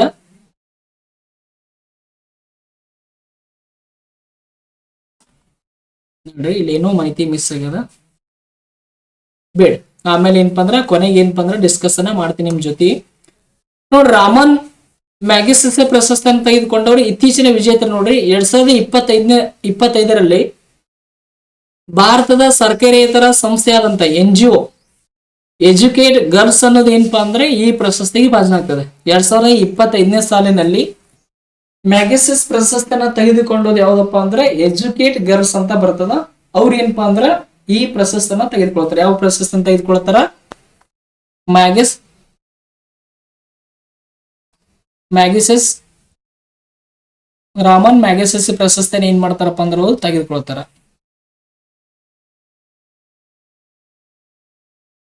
ನೆಕ್ಸ್ಟ್ ಈ ಎಜುಕೇಟ್ ಗರ್ಲ್ಸ್ ಸಂಸ್ಥೆ ಏನಿದಲ್ಲ ಅದರ ಸ್ಥಾಪಕ ಯಾರಂದ್ರ ಸಫೀನಾ ಹುಸೇನ್ ಬರ್ತಾರೆ. ಯಾರು ಬರ್ತಾರ? ಸಫೀನಾ ಹುಸೇನ್ ಅವ್ರ ಏನಪ್ಪಾ ಅಂದ್ರ ಬರ್ತಾರ. ನೆಕ್ಸ್ಟ್ ಭಾರತದ ಗ್ರಾಮೀಣ ಭಾಗಗಳಲ್ಲಿ ಹೆಣ್ಣು ಮಕ್ಕಳು ಶಿಕ್ಷಣಕ್ಕೆ ಉತ್ತೇಜನ ನೀಡುವುದು ಮತ್ತು ಶಾಲೆಯಿಂದ ಹೊರಗುಳಿದ ಬಾಲಕಿಯರನ್ನು ಮತ್ತೆ ಶಾಲೆಗೆ ಕರೆತರುವಲ್ಲಿ ಇವರು ಮಾಡಿರುವ ಸಾಧನೆಗೆ ಈ ಗೌರವ ಸಿಕ್ಕಿದೆ. ರಾಮನ್ ಮ್ಯಾಗಿಸೆಸೆ ಪ್ರಶಸ್ತಿಯನ್ನು ಏನ್ ಮಾಡ್ತಾರಪ್ಪ ಅಂದ್ರ ಭಾರತದ ಅಂದ್ರೆ 2025ನೇ ಸಾಲಿನಲ್ಲಿ ಎಜುಕೇಟ್ ಗರ್ಲ್ಸ್ ಸಂಸ್ಥೆ ಕೊಡ್ತಾರೆ. ಆ ಸಂಸ್ಥೆ ಸಾಧನೆ ಏನಪ್ಪಾ ಅಂತ ಕೇಳಿದಾಗ ಭಾರತದ ಗ್ರಾಮೀಣ ಭಾಗಗಳಲ್ಲಿ ಹೆಣ್ಣು ಮಕ್ಕಳು ಏನ್ ಶಿಕ್ಷಣಕ್ಕೆ ಉತ್ತೇಜನ ನೀಡುವುದು ಮತ್ತೆ ಶಾಲೆಯಿಂದ ಹೊರಗುಳಿದ ಬಾಲಕಿಯರನ್ನೇ ಮತ್ತೆ ಶಾಲೆಗೆ ತರುವಲ್ಲಿ ಏನಪ್ಪಾ ಅಂದ್ರ ಒಂದು ವಿಶೇಷ ಸಾಧನೆ ಮಾಡೋ ಸಲುವಾಗಿ ಏನಾಗ್ತದಪ್ಪ ಅಂದ್ರ ಈ ಪ್ರಶಸ್ತಿನ ಏನ್ ಮಾಡ್ತಾರಪ್ಪ ಅಂದ್ರ ಅವರಿಗೆ ಕೊಟ್ಟಿದ್ದಾರೆ. ಯಾರಿಗೆ ಅಂದ್ರ ಎಜುಕೇಟ್ ಗರ್ಲ್ಸ್. ನೋಡಿ 2025ನಲ್ಲಿ ಇಲ್ಲಿ ಏನಪ್ಪಾ ಅಂದ್ರ ಒಟ್ಟು ರಾಮನ್ ಮ್ಯಾಗಿಸೆಸೆ ಪ್ರಶಸ್ತಿ ಪಡೆದಂತ ಭಾರತೀಯ ವ್ಯಕ್ತಿಗಳು ಏನಾದಪ್ಪ ಅಂದ್ರ ಪಠ್ಯದ ಒಂದ್ಸಲ ಏನಪ್ಪಾ ಅಂದ್ರ ಕಣ್ಣಡಿಸ್ರಿ. ಇಲ್ಲಿ ನೋಡ್ರಿ, ಮದರ್ ತೆರೇಸಾ 1962ರೊಳಗ ಇಲ್ಲಿ ಇಂಪಾರ್ಟೆಂಟ್ ಪಾಯಿಂಟ್ ಇದೆ ನೋಡ್ರಿ. 1962 ಮದರ್ ತೆರೇಸಾ ಅವ್ರು ಏನ್ ಮಾಡ್ತಾರಪ್ಪ ಅಂದ್ರ ಅಂತಾರಾಷ್ಟ್ರೀಯ ತಿಳುವಳಿಕೆಗಾಗಿ ಈ ಪ್ರಶಸ್ತಿಯನ್ನು ತೆಗೆದುಕೊಳ್ತಾರ. ರಾಮನ್ ಮ್ಯಾಗಿಸೆಸೆ ಪ್ರಶಸ್ತಿಯನ್ನ ತೆಗೆದುಕೊಂಡ ಮೊದಲ ಮಹಿಳೆ ಯಾರು ಅಂತ ಕೇಳಿದಾಗ ಮದರ್ ತೆರೇಸಾ ಅವರು ಬರ್ತಾರೆ. ಯಾರು ಬರ್ತಾರ? ಮದರ್ ತೆರೇಸಾ ಅವರು ಬರ್ತಾರ. ಇನ್ನ ಮೊದಲ ವ್ಯಕ್ತಿ ಮತ್ತು ಮೊದಲ ಭಾರತೀಯ ವ್ಯಕ್ತಿ ಯಾರು ಅಂತ ಕೇಳಿದಾಗ ಯಾರು ಬರ್ತಾರಪ್ಪ ಅಂದ್ರ ಆಚಾರ್ಯ ವಿನೋಬಾಯಿ ಅವರು ಬರ್ತಾರೆ. ಅದಕ್ಕೆ ಸಂಬಂಧಪಟ್ಟಂತ ಮಾಹಿತಿ ಏನಪ್ಪಾ ಅಂದ್ರ ಪೂರ್ತಿ ಅದ ನೋಡ್ರಿ. ನೋಡ್ರಿ, ರಾಮನ್ ಮ್ಯಾಗಿಸೆಸೆ ಪ್ರಶಸ್ತಿ ಪಡೆದ ಮೊದಲ ಭಾರತೀಯ ಪುರುಷ ಮತ್ತು ಮಹಿಳೆ ಪಟ್ಟಿ ಅಂತ ಕೊಟ್ಟಿದ್ದ. ಮೊದಲ ವ್ಯಕ್ತಿ ಯಾರಂದ್ರ ಆಚಾರ್ಯ ವಿನೋಬಾಯಿ ಬರ್ತಾರ. ಮೊದಲ ಭಾರತೀಯ ವ್ಯಕ್ತಿ ಅಂದ್ರೆ ಏನಪ್ಪಾ ಅಂದ್ರ ಅವರೇ ಬರ್ತಾರ. ಇವ್ರು ಯಾವ ವರ್ಷ ತೆಗೆದುಕೊಂಡ್ರಂದ್ರ 1958ರಲ್ಲಿ ತೆಗೆದುಕೊಂಡ್ರು. ಕ್ಷೇತ್ರ ಸಮುದಾಯದ ನಾಯಕತ್ವ ಅಂದ್ರ ಭೂದಾನ ಚಳುವಳಿಗಾಗಿ ಏನ್ ಮಾಡ್ತಾರಪ್ಪ ಅಂದ್ರೆ ಈ ಪ್ರಶಸ್ತಿನ ಅವ್ರು ಕೈಗೊಳ್ತಾರ. ನೆಕ್ಸ್ಟ್ ಇವ್ರ ವಿಶೇಷ ಇದೆ ಏನಪ್ಪಾ ಅಂದ್ರ ಇವರು ರಾಮನ್ ಮ್ಯಾಗಿಸೆಸೆ ಪ್ರಶಸ್ತಿಯನ್ನು ಪಡೆದ ಪ್ರಥಮ ಭಾರತೀಯ ಎಂಬ ಹೆಗ್ಗಳಿಕೆ ಹೊಂದಿದ್ದಾರೆ. ನೆಕ್ಸ್ಟ್ ಇನ್ನ ಮೊದಲ ಮಹಿಳೆ ಯಾರಂದ್ರ ಮದರ್ ತೆರೇಸಾ ಅವ್ರು ಬರ್ತಾರೆ. ಯಾವ ವರ್ಷ ಅಂದ್ರೆ 1962 ಅಂತಾರಾಷ್ಟ್ರೀಯ ತಿಳುವಳಿಕೆ ಈ ಪ್ರಶಸ್ತಿಯನ್ನು ಸ್ವೀಕರಿಸಿದ ಮೊಟ್ಟ ಮೊದಲ ಭಾರತೀಯ ಮಹಿಳೆ ಯಾರಂತ ಕೇಳಿದಾಗ ಮದರ್ ತೆರೇಸಾ ಅಂತ ಬರ್ತಾರೆ. ನೆಕ್ಸ್ಟ್ ಇನ್ನ ರಾಮನ್ ಮ್ಯಾಗಿಸೆಸೆ ಪ್ರಶಸ್ತಿ ಪಡೆದ ಕನ್ನಡಿಗರು ಅಂತಂದ್ರೆ ಒಟ್ಟಾರೆ ಇಲ್ಲಿವರೆಗೆ 4 ಮಂದಿ ಏನ್ ಮಾಡಿದಾರಪ್ಪ ಅಂದ್ರ ಕನ್ನಡಿಗರು ಈ ಪ್ರಶಸ್ತಿಯನ್ನ ತೆಗೆದುಕೊಂಡ್ರೆ. ಎಕ್ಸಾಮ್ ದೃಷ್ಟಿಯಿಂದ ಬಹಳಷ್ಟು ಇಂಪಾರ್ಟೆಂಟ್. ಸಾಕಷ್ಟು ಬಾರಿ ಏನ್ ಮಾಡಿದಾರಪ್ಪ ಅಂದ್ರ ನಮಗ ಪ್ರಶ್ನೆಗಳು ಬಂದಿದ್ದಾವ. ಇಲ್ಲಿ RK ಲಕ್ಷ್ಮಣ್ ಅಂತ ಬರ್ತಾರೆ. 1984 ರಾಮನ್ ಮ್ಯಾಗಿಸೆಸೆ ಪ್ರಶಸ್ತಿಯನ್ನ ತೆಗೆದುಕೊಳ್ತಾರ. ಯಾವ ಕ್ಷೇತ್ರದೊಳಗ? ಪತ್ರಿಕೋದ್ಯಮ, ಸಾಹಿತ್ಯ ಮತ್ತು ಸೃಜನಶೀಲ ಸಂವಹನ ಕಲೆಗಾಗಿ ಈ ಪ್ರಶಸ್ತಿ ತೆಗೆದುಕೊಳ್ತಾರ. ಇವ್ರು ಏನಪ್ಪಾ ಅಂದ್ರ ಶ್ರೇಷ್ಠ ವ್ಯಂಗ್ಯ ಚಿತ್ರಕಾರರು. ಯಾರು? RK ಲಕ್ಷ್ಮಣ್ ಅವ್ರು ಏನಪ್ಪಾ ಅಂದ್ರ ಶ್ರೇಷ್ಠ ವ್ಯಂಗ್ಯ ಚಿತ್ರಕಾರರು. ಕೇಳಿದೆ ನಮಗೆ ಎಕ್ಸಾಮ್ ಏನಂತ ಕೇಳಿದನಪ್ಪ ಅಂದ್ರೆ RK ಲಕ್ಷ್ಮಣ್ ಅವರು ಯಾವ ಕ್ಷೇತ್ರದಲ್ಲಿ ಪ್ರಾವೀಣ್ಯತೆ ಪಡೆದುಕೊಂಡಿದ್ದಾರೆ ಅಂತ ಪ್ರಶ್ನೆ ಕೇಳಿದನು. ಯಾವ ಕ್ಷೇತ್ರದಲ್ಲಿ ತೆಗೆದುಕೊಂಡಿದ್ದಾರಪ್ಪ ಅಂದ್ರೆ ವ್ಯಂಗ್ಯ ಚಿತ್ರಗಳು, ಕಾರ್ಟೂನ್ಸ್ ಅಂತ ಏನ್ ಹೇಳ್ತೀವಲ್ಲ ಅದರಲ್ಲಿ ಏನಪ್ಪಾ ಅಂದ್ರೆ ಬಹಳಷ್ಟು ಪ್ರಸಿದ್ಧರಾದಿದ್ದರು. ಇವ್ರಿಗೆ ಏನಂತ ಕರಿತಿದ್ರಪ್ಪ ಅಂದ್ರೆ ಕಾಮನ್ ಮ್ಯಾನ್ ಅಂತ ಕರಿತಿದ್ರು. ಇವ್ರ ಬಿರುದು ಇದನ್ನೇ ಕೇಳಿದಾನ, ಕಾಮನ್ ಮ್ಯಾನ್ ಬಿರುದು ಇದು ಯಾರಿಗೆ ಸಂಬಂಧಪಟ್ಟದ, ಕಾಮನ್ ಮ್ಯಾನ್ ಬಿರುದು ಯಾರದು ಅಂತ ಏನ್ ಮಾಡಿದಾನಪ್ಪ ನಮಗ ಪ್ರಶ್ನೆಗಳನ್ನ ಕೇಳಿದಾನ. ಕಾಮನ್ ಮ್ಯಾನ್ ಅಂತ ಯಾರಿಗೆ ಕರಿತಿದ್ದು? RK ಲಕ್ಷ್ಮಣ್ ಅವರಿಗೆ ಏನಪ್ಪಾ ಅಂದ್ರ ಕರಿತಿದ್ರು. ನೆಕ್ಸ್ಟ್ KV ಸುಬ್ಬಣ್ಣ 1991ರಲ್ಲಿ ಏನ್ ಮಾಡ್ತಾರಪ್ಪ ಅಂದ್ರ ಅವರು ಈ ಪ್ರಶಸ್ತಿಯನ್ನು ತೆಗೆದುಕೊಳ್ತಾರ. ಇವ್ರೇನಪ್ಪ ಅಂದ್ರ ಶಿವಮೊಗ್ಗ ಜಿಲ್ಲೆಯ ಹೆಗ್ಗೋಡಿನಲ್ಲಿ ನೀನಾಸಂ ಎಂಬ ರಂಗಭೂಮಿ ಸಂಸ್ಥೆಯನ್ನ ಕಟ್ಟಿ ಬೆಳೆಸಿದ್ರು. ಇದ್ರ ಸಾಕಷ್ಟು ಬಾರಿ ಏನ್ ಮಾಡಿದಾರಪ್ಪ ಅಂತ ಕೇಳಿದಾನೆ. ನೀನಾಸಂ ರಂಗಭೂಮಿಯನ್ನು ಅಂದ್ರೆ ನೀನಾಸಂ ಎಂಬ ಸಂಸ್ಥೆಯನ್ನ ಕಟ್ಟಿ ಬೆಳೆಸಿದವರು ಯಾರಂತ ನಮ್ಮ ಪ್ರಶ್ನೆಗಳನ್ನು ಕೇಳಿದಾನ. ಯಾರು ಕಟ್ಟಿ ಬೆಳೆಸಿದ್ರು? KV ಸುಬ್ಬಣ್ಣವರು. ನೆಕ್ಸ್ಟ್ ಡಾಕ್ಟರ್ H ಸುದರ್ಶನ್ ಅಂತ ಬರ್ತಾರೆ. ಇವರು ಏನಪ್ಪಾ ಅಂದ್ರ ಸಮುದಾಯ ನಾಯಕತ್ವದಲ್ಲಿ ಈ ಪ್ರಶಸ್ತಿಯನ್ನು ತೆಗೆದುಕೊಳ್ತಾರೆ. ಇವರು ಚಾಮರಾಜನಗರ ಜಿಲ್ಲೆಯ BR ಹಿಲ್ಸ್ ನಲ್ಲಿ ಸೋಲಿಗೆ ಬುಡಕಟ್ಟು ಜನರ ಆರೋಗ್ಯ ಮತ್ತು ಅಭಿವೃದ್ಧಿಗಾಗಿ ಏನ್ ಮಾಡ್ತಾರಪ್ಪ ಅಂದ್ರೆ ಸೇವೆ ಸಲ್ಲಿಸ್ತಾರ, ಅಪಾರವಾದ ಸೇವೆ ಸಲ್ಲಿಸ್ತಾರ. ಅದ್ರ ಸಲುವಾಗಿ ಈ ಪ್ರಶಸ್ತಿಯನ್ನು ಕೊಡ್ತಾರ. ನೆಕ್ಸ್ಟ್ ಹರೀಶ್ ಅಂದೆ ಅಂತ ಬರ್ತಾರ. ಇವರು ಸಹ ಏನಪ್ಪಾ ಅಂದ್ರ ಸಮುದಾಯ ನಾಯಕತ್ವ, ಮೂಲತಃ ಉಡುಪಿಯವರು. ಸೆಲ್ಕೋ ಸಂಸ್ಥೆಯ ಮೂಲಕ ಗ್ರಾಮೀಣ ಪ್ರದೇಶದ ಬಡ ಜನರಿಗೆ ಕಡಿಮೆ ವೆಚ್ಚದಲ್ಲಿ ಸೌರಶಕ್ತಿ ತಲುಪಿಸುವ ಕ್ರಾಂತಿಕಾರಕ ಬದಲಾವಣೆ ಮಾಡಿದರು. ಯಾವುದು? ಸೆಲ್ಕೋ ಎಂಬ ಸಂಸ್ಥೆಯನ್ನು ಸ್ಥಾಪನೆ ಮಾಡುವುದರ ಮೂಲಕ ಗ್ರಾಮೀಣ ಪ್ರದೇಶದ ಬಡ ಜನರಿಗೆ ಕಡಿಮೆ ವೆಚ್ಚದಲ್ಲಿ ಸೌರಶಕ್ತಿಯನ್ನ ತಲುಪಿಸಲು ಏನಪ್ಪಾ ಅಂದ್ರ ಬಹಳಷ್ಟು ಪ್ರಯತ್ನ ಪಟ್ಟರು. ಅದ್ರ ಸಲುವಾಗಿ ಹರೀಶ್ ಅಂದೆ ಅವರಿಗೆ ಏನಪ್ಪಾ ಅಂದ್ರೆ 2011ರಲ್ಲಿ ರಾಮನ್ ಮ್ಯಾಗಸೆಸ್ ಪ್ರಶಸ್ತಿನ ಏನಪ್ಪಾ ಅಂದ್ರ ನೀಡಿ ಗೌರವಿಸಲಾಗಿದೆ. ನೆಕ್ಸ್ಟ್ ಏನಪ್ಪಾ ಅಂದ್ರ ಪುಲಿಟ್ಜರ್ ಪ್ರಶಸ್ತಿ ಬರ್ತದ. ನೆಕ್ಸ್ಟ್ ವಿಡಿಯೋದೊಳಗೆ ಏನಪ್ಪಾ ಅಂದ್ರೆ ನಾವು ಡಿಸ್ಕಸ್ ಅನ್ನು ಮಾಡೋಣ. ಆತ್ಮೀಯ ಸ್ನೇಹಿತರೆ, ಇಲ್ಲಿವರೆಗೂ ನಮ್ಮ ವಿಡಿಯೋವನ್ನು ನೋಡಿದಂತ ತಮಗೆಲ್ಲರಿಗೂ ಹೃತ್ಪೂರ್ವಕವಾದ ಧನ್ಯವಾದಗಳು. ನೆಕ್ಸ್ಟ್ ಇಲ್ಲಿ ಅಂತಾರಾಷ್ಟ್ರೀಯ ಪ್ರಶಸ್ತಿಗೆ ಸಂಬಂಧಪಟ್ಟಂತ ಬಹಳಷ್ಟು ಮಾಹಿತಿ ಇರುವುದರಿಂದ ವಿಡಿಯೋ ತುಂಬಾ ಲೆಂತ್ ಆಗ್ತದೆ. ಹಾಗಾಗಿ ಒಂದು ವಿಡಿಯೋದಲ್ಲಿ 1 ತಾಸಿಗೆ ಎಷ್ಟು ಸಾಧ್ಯವಾಗುತ್ತೋ ಅಷ್ಟು ಪ್ರಶಸ್ತಿಗಳನ್ನು ಕವರ್ ಮಾಡುವಂತ ಪ್ರಯತ್ನ ನಮ್ಮಿಂದ ಆಗ್ತದೆ. ತಮಗೆ ಮತ್ತೊಮ್ಮೆ ಹೃತ್ಪೂರ್ವಕವಾದ ಧನ್ಯವಾದಗಳು. ಹೀಗೆ ನಮ್ಮ ವಿಡಿಯೋವನ್ನು ವಾಚ್ ಮಾಡ್ತಾ ಇರಿ. ನಿಮಗೆ ಹೊಸ ವಿಷಯ ಮತ್ತು ಪರೀಕ್ಷಾ ದೃಷ್ಟಿಯಿಂದ ಬಹಳಷ್ಟು ಇಂಪಾರ್ಟೆಂಟ್ ಮಾಹಿತಿಯನ್ನು ಮತ್ತೆ ನಾನು ನಿಮ್ಮೊಂದಿಗೆ ಡಿಸ್ಕಸ್ ಮಾಡ್ತೀನಿ. ಇಲ್ಲಿವರೆಗೆ ಈ ವಿಡಿಯೋ ನೋಡಿದಂತ ತಮಗೆಲ್ಲರಿಗೂ ಹೃತ್ಪೂರ್ವಕವಾದ ಧನ್ಯವಾದಗಳು.